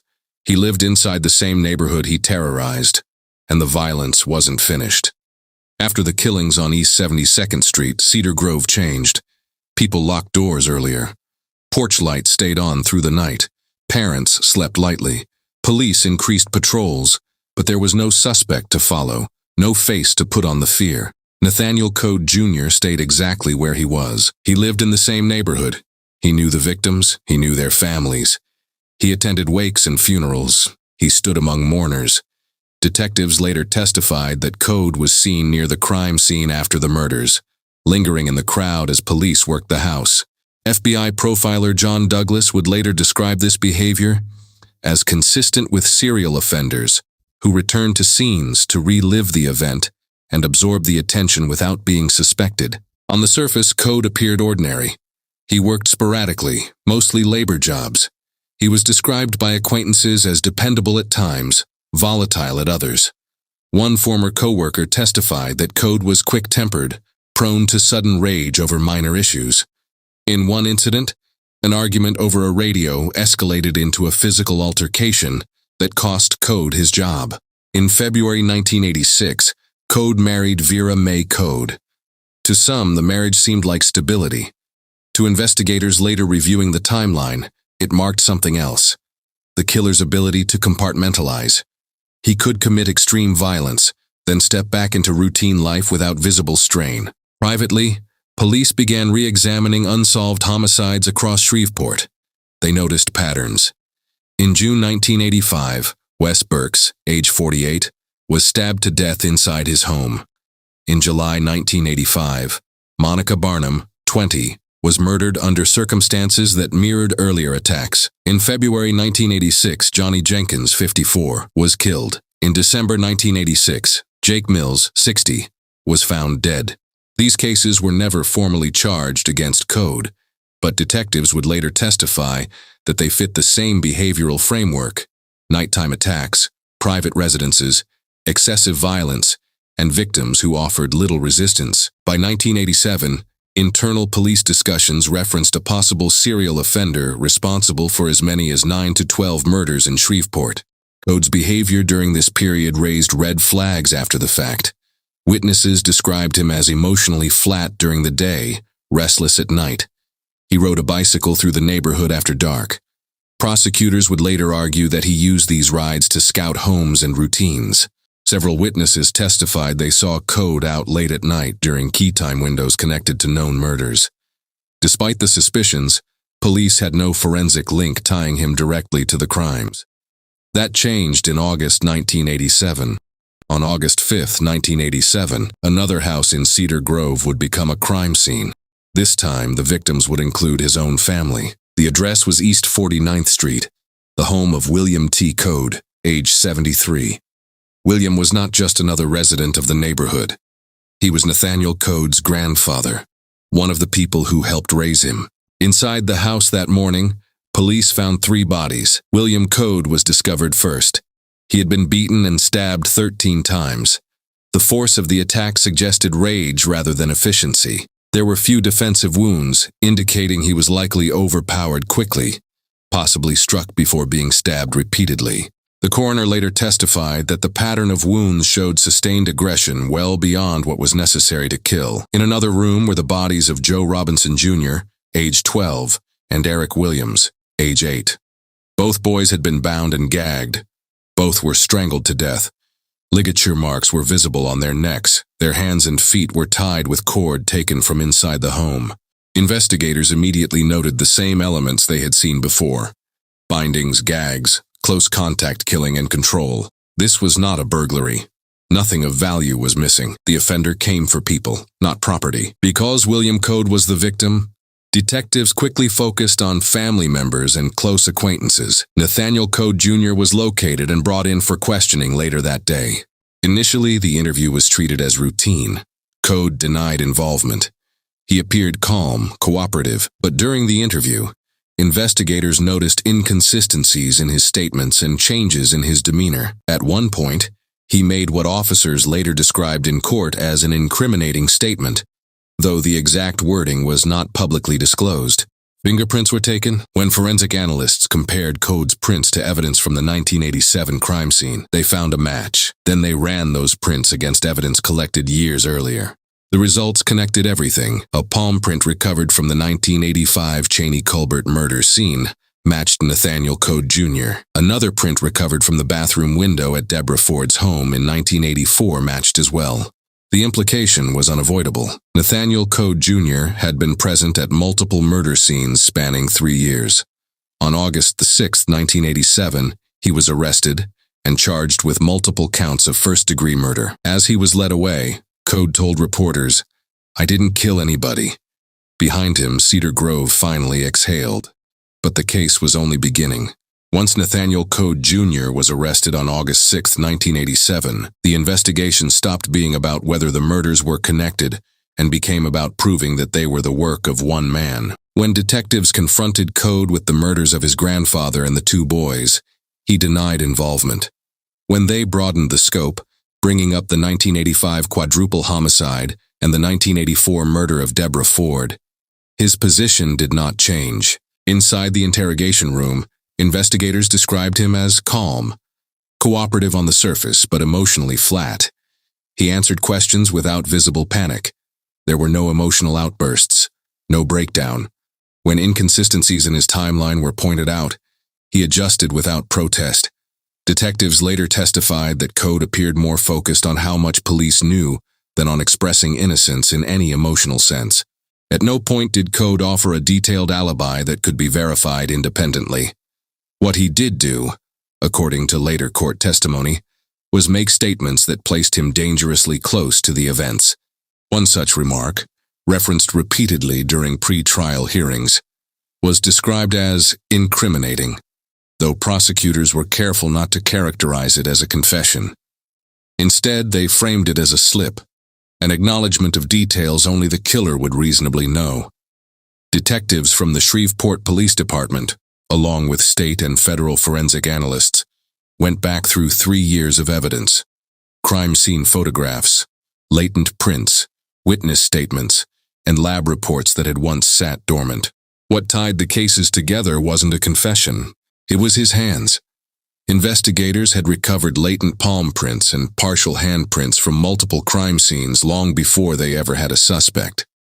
At Deborah Ford's home at 315 East 74th Street, a palm print had been lifted from the bathroom area near the window where the killer entered. At the Cheney-Colbert home on East 72nd Street, another palm print had been recovered from the bathtub where Vivian Cheney's body was found. Once Code's prints were taken, the matches were immediate. An FBI fingerprint examiner later testified that the palm prints from both the 1984 and 1985 murder scenes were identical to Nathaniel Code Jr.'s, with sufficient ridge detail to exclude any other individual. There was no ambiguity, no margin for coincidence. The same hands that belonged to the man sitting in custody had been inside the homes where multiple people were murdered. Investigators also revisited trace evidence that had seemed insignificant years earlier. At the 1985 quadruple murder scene, silver duct tape had been used to gag 15-year-old Carlitha Culbert. During the search of Code's residence, police recovered duct tape that forensic analysts later testified was chemically and physically consistent with the tape used at the scene. While they could not say with absolute certainty it came from the same roll, the composition, backing, adhesive, and manufacturer matched. Witness testimony filled in the gaps that forensic science alone could not. Several witnesses placed Code in the Cedar Grove area during the early morning hours of July 19, 1985. The Caddo Parish coroner, Dr. George McCormick, reviewed all of the murders together. His conclusion was blunt. The killings shared unique characteristics: bindings, gags, throat cutting, close contact violence, and excessive force that pointed to a single offender. In court, McCormick testified that the same individual was responsible for the murders in 1984, 1985, and 1987. To strengthen that conclusion, prosecutors turned to the FBI's Behavioral Science Unit. Special Agent John E. Douglas, one of the FBI's leading profilers at the time, analyzed the crimes. Douglas concluded that the murders were signature crimes, not simply similar offenses.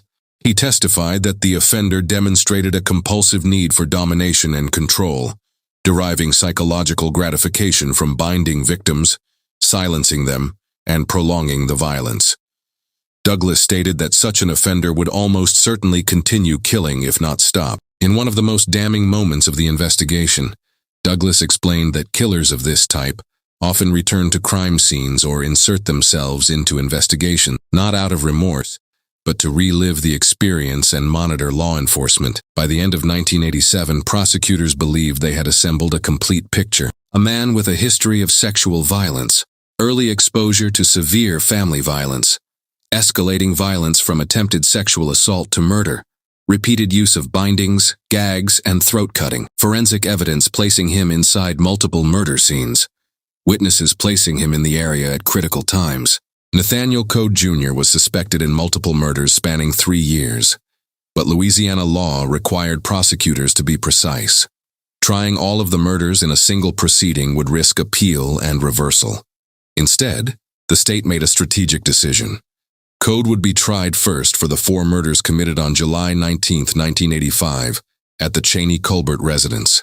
The other murders, Deborah Ford, 1984, and William Code, Joe Robinson Jr. and Eric Williams, 1987, would not be ignored. Prosecutors filed motions to introduce them as other crimes evidence, arguing that the killings shared a unique signature that went directly to identity, intent, and absence of mistake. Defense attorneys immediately objected. In a series of pre-trial hearings between 1988 and 1989, Code's attorneys argued that introducing evidence of uncharged murders would poison the jury and deny Code a fair trial.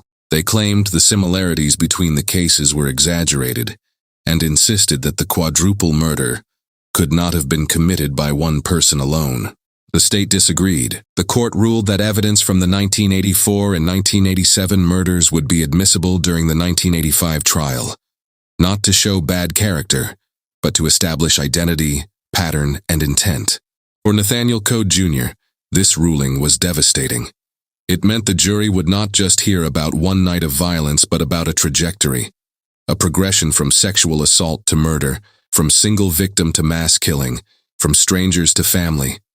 By September 1990, nearly 3 years after his arrest, Code sat in the Caddo Parish Jail awaiting trial. He was 34 years old. The state was seeking the death penalty. Families of the victims packed the courtroom benches, and for the first time, the man who terrorized Cedar Grove would be forced to sit silently while his crimes were reconstructed in public. The state made it clear from the outset, this was not a case about a single night. It was about a pattern. The prosecution opened by laying out a timeline that stretched back years. Code's violent past, his 1975 attempted rape conviction, his release from prison in January 1984, and the murders that followed. Assistant district attorneys told the jury that Code did not snap. He progressed. Witness after witness rebuilt the night of the killings. The jury heard how Harris was shot through a pillow to muffle the sound, how Jerry Culbert was executed on the couch, how Carlitha Culbert's hands were tied behind her back before her throat was cut, how Vivian Cheney was alive while her daughter was murdered. The coroner described the injuries clinically, deliberately, forcing jurors to confront the reality of what happened inside that house. Dr. George McCormick, the Caddo Parish coroner, testified that the murders were methodical, not chaotic. He explained that one person could control multiple victims using fear, firearms, and restraints. The violence, he said, went far beyond what was necessary to kill. It showed intent. Forensic evidence anchored the narrative. An FBI fingerprint examiner testified that palm prints recovered from the Cheney-Culbert home matched Nathaniel Code Jr. exactly. The same examiner explained that another palm print recovered from Deborah Ford's bathroom window in 1984 also matched Code. The jury was shown comparison charts, ridge patterns aligned point by point. Trace evidence analysts testified about the duct tape used to gag Carlitha Culbert. They explained that tape seized from Code's residence was chemically and physically consistent with the tape used at the crime scene. Then came the behavioral evidence. Because FBI profiler John E. Douglas was unavailable to testify in person, the court allowed his sworn testimony from prior proceedings to be read aloud. Jurors listened as Douglas described the offender as someone driven by domination and control, someone who escalated over time and who would almost certainly continue killing if not stopped. He explained that returning to crime scenes, attending funerals, and inserting oneself into investigations were classic traits of serial offenders. Witnesses placed Code in the neighborhood during the early morning hours of the murders. One man testified that he saw Code with blood on his arms and heard him say he had been in a fight and came out on top. The defense pushed back hard. Code's attorneys argued there was no eyewitness to the murders, no recovered murder weapon, and no confession. They claimed the fingerprint evidence could not establish when Code touched those surfaces. They argued that the quadruple murder required more than one attacker. They suggested that the prosecution was stitching together unrelated crimes to create a monster. They also raised Code's mental health, introducing testimony that he had been diagnosed with borderline personality disorder. The implication was clear. If the jury convicted him, they should spare his life. Nathaniel Code Jr. did not testify.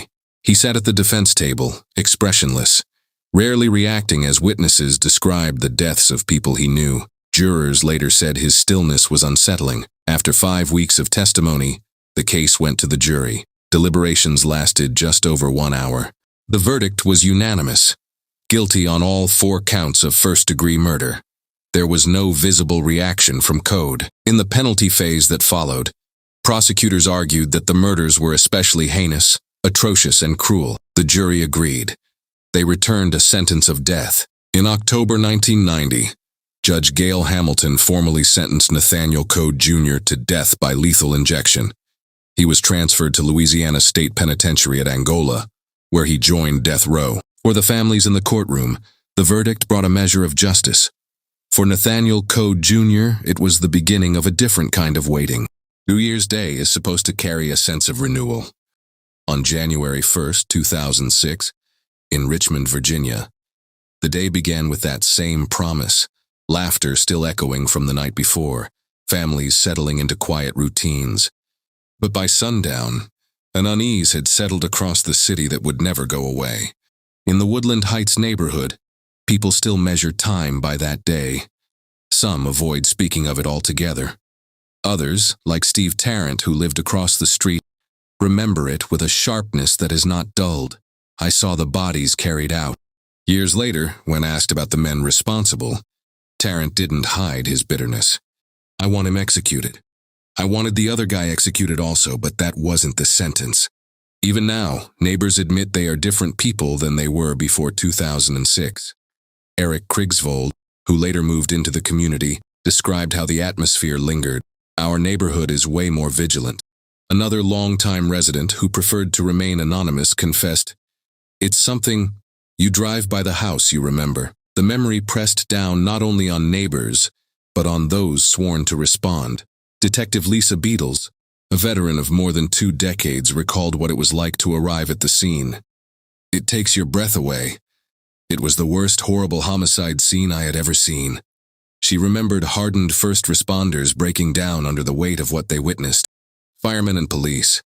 We're supposed to be tough-skinned superheroes. I saw people that I knew for 20 years sitting on a fire truck with tears running down their face. Her words carried the exhaustion of someone who had seen too much. They wouldn't sleep at night. I know we didn't sleep at night. Nearly a week later, another part of Richmond would be shaken, another family destroyed. Fear had ceased being abstract. It was something you could feel in the air. Neighbors locking doors earlier, headlights scanning familiar streets, silence where small talk used to be. As one man put it plainly, "I see friends and neighbors. You don't see the darkness. No, there are no ghosts. Our neighbors have laid those to rest." But in Richmond, those words never felt entirely true. Ricky Javon Gray was born on March 9, 1977, in Arlington, Virginia. His mother, Barbara Moten, was a member of the United States Army, serving as a chaplain's assistant. His father, Ellsworth Gray, was unreliable and frequently absent, consumed by cocaine addiction. Barbara later testified that she sought to bring order to her son's life by reintroducing him to Ellsworth and later marrying him, relocating the family to Maryland.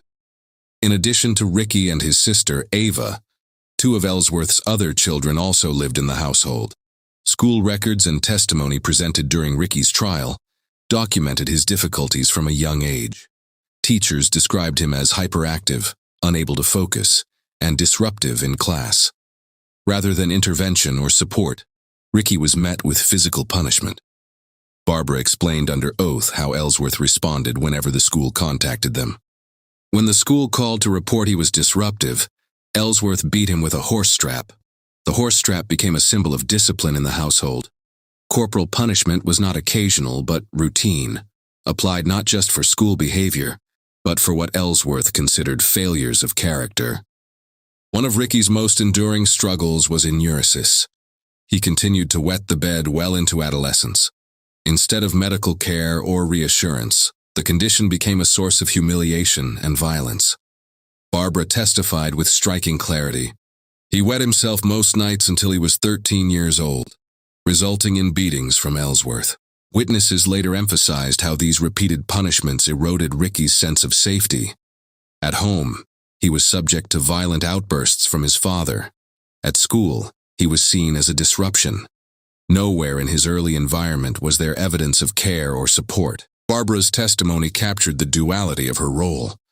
a mother who sought to hold the family together, but who also acknowledged the violence Ricky endured.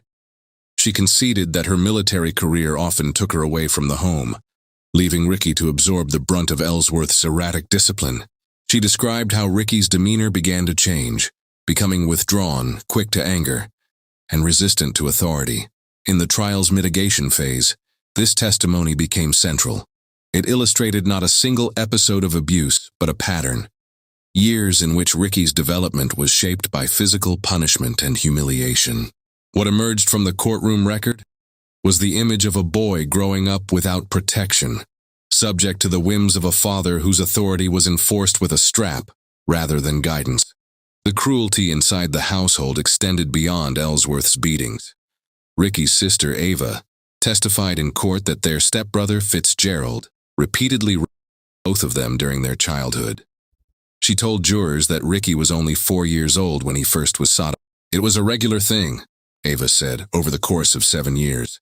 She described how Ricky never spoke openly about what was happening, but the abuse continued in secret throughout his most formative years. Ricky's mother enrolled him in the Naval Cadets when he was still a child. On the day of a scheduled outing, Ricky was dressed in his pristine white uniform, prepared for what should have been a moment of pride. Before leaving, however, his mother sent him to the basement to fetch something. The basement was also where Ricky's older brother resided, the same brother who had long subjected him to the most sinister acts imaginable. As Ricky passed by, his brother dragged him into a room, bent him over, and penetrated him. Upstairs, his mother was calling down impatiently, urging him to hurry, unaware of the violation occurring beneath her feet. When the ordeal ended, Ricky returned upstairs shaken. He realized there was blood staining his uniform, a painful marker of what had just taken place. Desperate to conceal it, he found sanitary pads in the bathroom and tried to prevent further staining. Outwardly, he rejoined his mother, who believed her son was preparing for an ordinary day of cadet activities. In truth, Ricky existed in an entirely different, harrowing reality, one where his suffering was hidden in plain sight. Ava also explained that Ricky was often scapegoated for problems in the home. Whatever went wrong in the house, Ricky was the one punished. Barbara's military career added another layer of neglect. She was transferred to Washington State for a year, leaving Ricky in Maryland with Ellsworth and Fitzgerald. By the time she returned, Ellsworth had become a heavy cocaine user, and Fitzgerald's assaults of Ricky had not stopped. By adolescence, Ricky had already turned to drugs. He was a user of marijuana, cocaine, and PCP, Ava told the court, explaining how early exposure to substances compounded his instability. Barbara testified that Ricky withdrew further as the years went on. After Ellsworth's arrest on drug charges, she relocated the family to Pennsylvania, but Ricky was already adrift. At 17 years old, he abandoned the household completely, drifting into a life dominated by drugs and the streets. What Ava described to jurors was not just a litany of traumatic events, but the architecture of a childhood built on abuse, neglect, and scapegoating. Ricky was conditioned from his earliest years to associate home with punishment, secrecy, and pain. The silence he kept, refusing to speak to his mother about the abuse, reflected the isolation that would define him. During the penalty phase of Ricky Gray's trial, the defense presented expert testimony to explain how his upbringing shaped his later behavior. Dr. David Lesak, a psychologist specializing in the impact of childhood trauma, told jurors that Gray's history was consistent with individuals who had endured years of abuse. Sustained trauma fundamentally alters the trajectory of development and increases the risk of violent behavior in adulthood by impairing the capacity for self-regulation, trust, and attachment. Dr. Mark Cunningham, a forensic psychologist, testified about Gray's adjustment to incarceration. He noted that Ricky had obtained a GED during prior prison terms and completed vocational programs in sheet metal, business, and electrical work. Cunningham stressed that institutional records did not show Gray as prone to violence in custody. The seriousness of the offense does not predict violence in prison, he explained. Capital inmates who get sentenced to life or into the general prison population have low rates of violence. His likelihood of getting in trouble in prison is only about half as much as when he was 18 or 20 years old. and continues to fall steadily across the lifespan. Together, the testimony of Barbara and Ava provided jurors with the lived detail of Ricky's childhood. The beatings, the humiliation, the years of sexual abuse, while the experts placed those experiences into a clinical framework. The portrait was stark. A boy brutalized and neglected who turned to drugs early and disengaged from the home completely by adolescence. By the mid-1990s, Ricky Gray's adolescence had dissolved into a trajectory of criminality. What began as truancy and early drug use advanced rapidly into felonious conduct. His criminal record, later read aloud during his capital trial, illustrated what the Commonwealth framed as a continuous pattern of violence and disregard for the law. In 1996, at just 19 years old, Gray was convicted of robbery. The details of that case were placed before the jury to demonstrate how early he embraced predatory behavior. The conviction carried a prison sentence, the first of several periods of incarceration that punctuated his young adulthood. In 2000, Gray escalated further. He was convicted for distribution of crack cocaine, embedding himself deeper into the economy of drugs that had already consumed his father. 2 years later, in 2002, he was convicted again, this time for possession of cocaine. During the penalty phase of his 2006 trial, prosecutors laid these convictions before the jury. The Commonwealth's case framed the record as proof that Gray's violence had not emerged suddenly in Richmond, but was consistent with his history. Jurors heard that Gray had been given opportunities through earlier prison sentences, yet re-emerged each time into drugs and crime. One detective testified bluntly that Gray's record showed a history of violent acts. Lieutenant Daniel Stanek of the Washington, Pennsylvania Police Department described how the pattern stretched beyond drugs and robbery. He detailed the discovery of Gray's wife, Treva, in November 2005, a murder that had gone unsolved until Gray's later confession. Ray Joseph Dandridge, Gray's nephew, paralleled this trajectory. Released from prison in late 2005 after serving time for armed robbery, Dandridge reunited with Gray in Richmond. Their convergence was toxic. Prosecutors argued that together they constituted a lethal pairing. Two men accustomed to confinement and violence, suddenly free and determined to act. Still, the record was clear. By the time of the Richmond murders, Ricky Gray had accumulated a decade of criminal history: robbery, distribution, possession, punctuated by stints in prison and brief attempts at rehabilitation. The pattern spoke for itself. Gray emerged from adolescence conditioned for violence, and every institution that tried to contain him eventually released him back to the streets. Before the murders in Richmond that would define his name, Ricky Gray committed an earlier killing that foreshadowed the violence to come. On November 5, 2005, police in Washington, Pennsylvania, discovered the body of his wife, Treva Gray. Lieutenant Daniel Stanek of the Washington Police Department testified about the discovery. Treva had been killed inside her own home, her body left as mute evidence of an intimate betrayal. Gray was questioned at the time, but not charged. The death remained officially unsolved, a void in the record that prosecutors would later describe as a missed opportunity. It was not until after his arrest in January 2006, when the Richmond murders were being unraveled, that Gray admitted responsibility. He confessed that he and his nephew, Ray Dandridge, had killed Treva together, using a lead pipe to bludgeon her to death. In his signed statement, Gray did not equivocate. He described striking his wife repeatedly, acknowledging that the murder was deliberate and shared with his accomplice. The confession added weight to the prosecution's argument that the spree killings in Richmond were not sudden eruptions of violence, but the continuation of an established pattern. During the sentencing phase of his capital trial, prosecutors called Stanek to the stand to reinforce this point. The jury learned that Treva's death predated the Harvey and Tucker Baskerville murders by less than 2 months. What the Commonwealth argued was simple. Gray had already killed, and without consequence. Freed from accountability in Pennsylvania, he escalated. The defense could not deny his confession.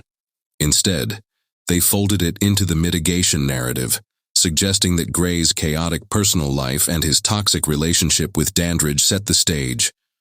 But to the jury, Treva's murder carried its own gravity. Here was a man who had taken the life of his spouse, a crime intimate by definition, before slaughtering 2 families in Richmond. The Commonwealth cited it directly in closing arguments. He murdered his wife in November, and within weeks, he murdered the Harveys. This is not impulse. This is progression. Treva's death, hidden briefly in ambiguity, became a critical hinge in the narrative against him. It linked the earlier record of violence and crime with the spree that would follow, underscoring that Ricky Gray was not an offender who suddenly snapped on New Year's Day 2006, but a man already immersed in homicide. The spree of violence did not begin with the Harveys or the Tuckers. On December 31, 2005, New Year's Eve, just 1 day before the Harvey murders, Ricky Gray and Ray Dandridge struck a different victim. Their target was random, their violence nearly fatal. That evening, Ryan Carey, a young man returning home from work, pulled into the driveway of his parents' house in Arlington, Virginia. As he exited his vehicle, he was ambushed. 2 men forced him to the ground. One of them, later identified as Gray, stabbed him repeatedly. Carey later testified in the penalty phase of Gray's trial. His account was clinical but devastating. "I was forced to the ground. They started stabbing me. I tried to fight back, but there was nothing I could do." Stab after stab tore into him until he managed to break free, staggering toward his parents' home, leaving a trail of blood across the yard. Carey's father discovered him at the door, soaked in blood. Emergency responders rushed him to a hospital where surgeons worked to stabilize him. He survived, but his injuries were life-altering. Carey remained hospitalized for 2 months. The damage to his arm was permanent. He told the court, "I lost the use of my right arm. It will never come back." He described the ordeal not only in physical terms, but in the effect it had on his sense of safety. He had been attacked in his parents' driveway, a space that should have been secure. Investigators later tied Carey's blood to Ricky Gray's boots, recovered after his arrest in Philadelphia. In court, Gray stipulated to this fact, acknowledging the physical evidence was accurate. During his confession, Gray admitted to the attack. He told investigators that Dandridge had assisted, but that he personally had stabbed Carey.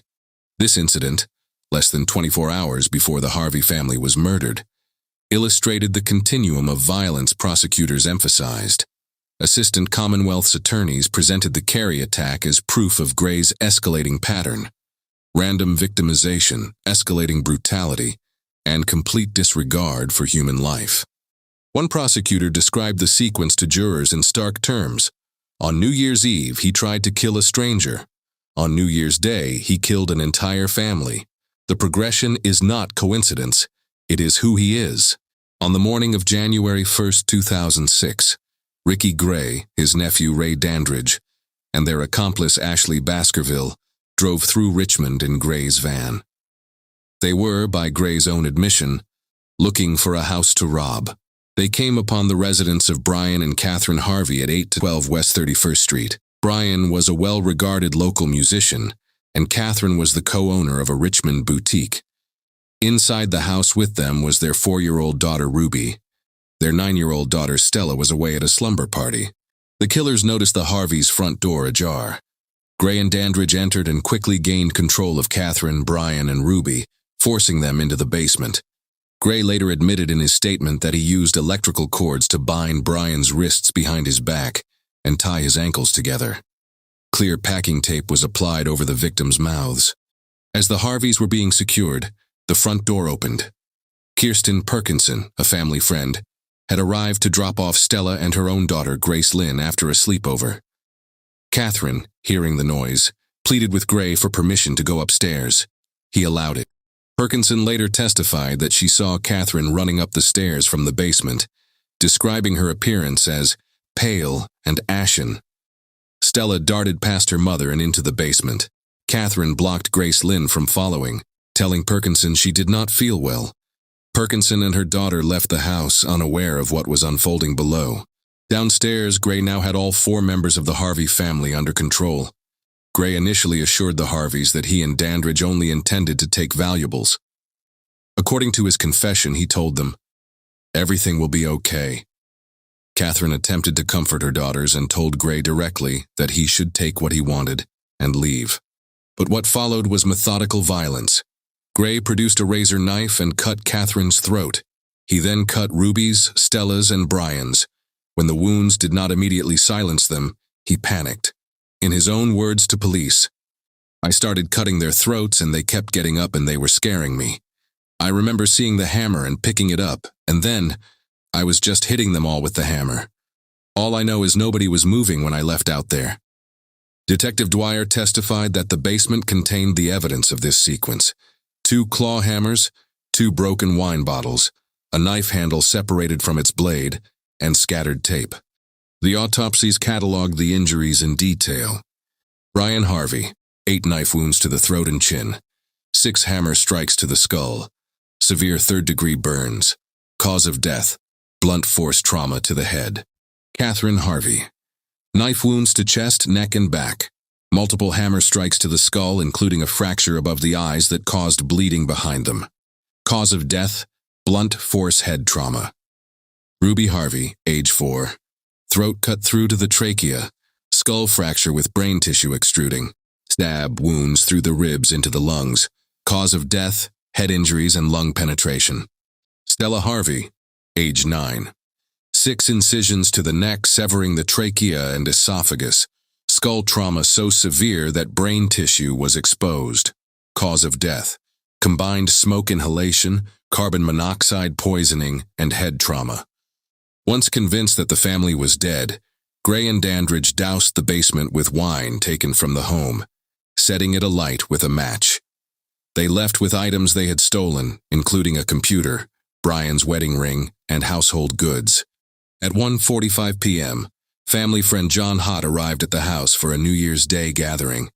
He noticed smoke rising and called 911. Firefighters entered the house and discovered what police would soon confirm: a quadruple homicide. The investigation quickly tied the scene to Gray. Forensic analysts testified that the knife blade recovered in the basement bore blood traces from all 4 victims. Brian and Stella's DNA was identified on the shaft of one hammer, while Catherine's DNA was found on the handle of the other. Gray later stipulated in court that Brian's wedding ring, along with a cookie plate and basket taken from the home, were discovered where he had told police they would be. His boots, recovered from his hiding place in Philadelphia, bore Brian and Stella's blood. While the Harvey murders horrified Richmond on the first day of 2006, they were not the end of Ricky Gray and Ray Dandridge's spree. Within days, they invaded another home and extinguished another family. On January 1, 2006, Detective William Burton of the Richmond Police Department was notified of another set of killings. Inside a modest home, police discovered the bodies of Percy L. Tucker, his wife Mary Tucker, and Mary's 21-year-old daughter, Ashley Baskerville. Ashley had been close to Gray and Dandridge. In fact, she had accompanied them during parts of their Richmond wanderings in the days before. Prosecutors later argued that Ashley may have trusted them enough to allow entry into her family's home, sealing the family's fate. The autopsies presented to the jury painted a picture of suffocation and terror. Percy L. Tucker was found with his head tightly covered in saran wrap. A sock had been forced into his mouth and then sealed with duct tape. Forensic pathologist Dr. Darren Trelka testified that Percy L. probably struggled for several minutes before he died from suffocation. Mary Tucker had her mouth gagged and her eyes covered with duct tape. She suffered knife wounds to the neck and chest, 4 incisions in total. The cuts caused pain and bleeding but were not immediately fatal. Dr. Trelka testified that she, too, struggled several minutes before she died from suffocation. Ashley Baskerville was found with a plastic shopping bag drawn over her head and taped tightly around her neck. Her face was also wrapped in duct tape, and a sock had been forced into her mouth. She suffocated after what Dr. Trelka described as several minutes of conscious struggle. The brutality was systematic. Each victim had been silenced, restrained, and left to die slowly in their own home. Investigators found Gray's vehicle abandoned just 3 blocks from the Tucker residence. Inside the home, bindings and suffocation materials matched those later recovered from Gray's possessions. The Tuckers' stolen car was later located in Philadelphia, where Gray and Dandridge fled after the murders. When questioned, Gray admitted responsibility. He acknowledged murdering the Tucker family, describing the process of restraining and suffocating them. In his confession, he distinguished between his actions and Dandridge's, but never denied his role. Prosecutors pointed to the similarities in method, binding, gagging, cutting, suffocating, as evidence of Gray's signature. During sentencing, the Commonwealth made the connection explicit. The Harvey murders had occurred in the morning, but by nightfall, Gray was already planning or executing the Tucker killings. One prosecutor told the jury, "This was not frenzy, this was method. He cut the throats of children in the morning, and that same evening he suffocated an entire household. It was deliberate, and it was without mercy." The inclusion of Ashley Baskerville among the victims complicated the narrative. She had once been aligned with Gray and Dandridge, driving with them through Richmond hours before the murders. Some investigators theorized she believed she was part of their plan, only to be silenced when she became a liability. Gray never fully explained Ashley's death beyond the mechanics. To prosecutors, this ambiguity underscored his callousness.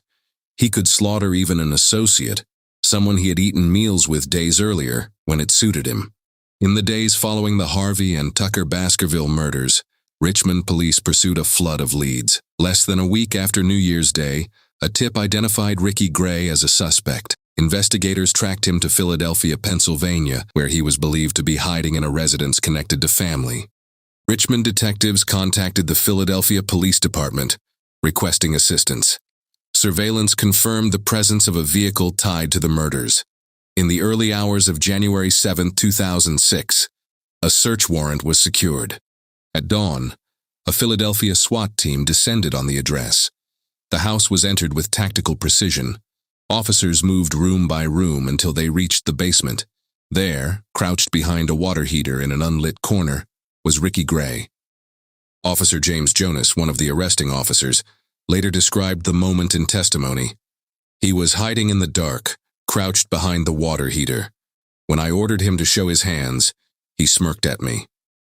Jonas testified that Gray refused to comply, deliberately concealing one of his hands, which the officer interpreted as a potentially lethal threat. When officers closed in, Gray erupted in violence. Jonas explained, "He refused to give up his hands. He struck me. He struck my partner. At one point, he reached for my weapon." The struggle was brief but explosive. Officers exchanged blows with Gray, striking him until they were able to wrench his arms behind his back and secure him in handcuffs. Even restrained, he resisted until additional force was applied. Jonas testified that Gray had a look of defiance during the fight, remarking that he had smirked and remained uncooperative until fully subdued. Once in custody and advised of his rights, Gray made a request. "Can I tell you my side of the story?" What followed was a signed confession, in which Gray laid out the mechanics of the Harvey murders in brutal candor. His words confirmed what investigators had already pieced together, that he bound, cut, and bludgeoned the family himself, while Dandridge searched the home for valuables. The arrest also yielded physical evidence. Gray's boots, seized during the search, bore bloodstains from Brian and Stella Harvey. Stolen property from the Harveys' home, including a computer and household items, was also recovered. The Commonwealth later used the circumstances of the arrest to argue that Gray remained violent and defiant, even when confronted by heavily armed officers. One prosecutor told the jury, "Even when cornered by SWAT in another city, he smirked, he fought, and he reached for a gun. This is who Ricky Gray is. Dangerous until his last breath." In August 2006, the capital trial of Ricky Gray opened in a Richmond courtroom. The proceedings were heavy with tension, the gallery filled with family members of the Harveys, reporters, and law enforcement who had investigated the killings. Every detail of the crimes was put before the jury. Prosecutors charged Gray with 5 counts of capital murder, 1 for each Harvey family member, and an additional count for committing multiple murders in the same act. They also presented charges for robbery, arson, and related offenses. The jury was shown the recovered weapons, the claw hammers, the broken knife, the blood-stained tape. Forensic experts testified that DNA from each Harvey was found on the knives and hammers, while Brian and Stella's blood was identified on Gray's boots. Then came the confession. Jurors heard Gray's own words, read into the record by investigators. This admission stripped the defense of any ability to argue mistaken identity. The only question left was punishment. The defense did not contest Gray's guilt. Instead, they turned to mitigation, portraying a life deformed by abuse, neglect, and trauma. The jury also heard from the families of the victims. Mark Harvey, Brian's brother, testified about the void left behind. "We lost not just Brian, but Catherine and the girls. It is a wound that doesn't close." Stephen Culp, Catherine's brother, spoke of the lasting grief. "The devastation is permanent. Every holiday, every family gathering, there is an empty place that can never be filled." Their words reminded jurors that the murders had annihilated an entire family line. The jury deliberated briefly. Their verdict was unequivocal. Gray was found guilty on all 5 counts of capital murder. Gray was sentenced to death in August 2006, and Dandridge received life without the possibility of parole. On the evening of January 18, 2017, Gray was escorted into the execution chamber at the Greensville Correctional Center in Jarrett, Virginia. Witnesses later described the scene.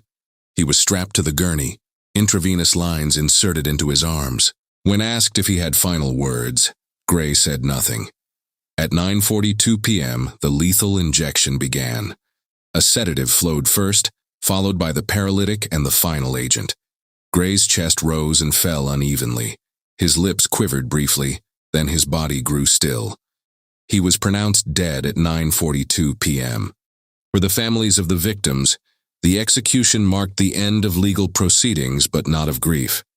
The Harveys' relatives issued a statement.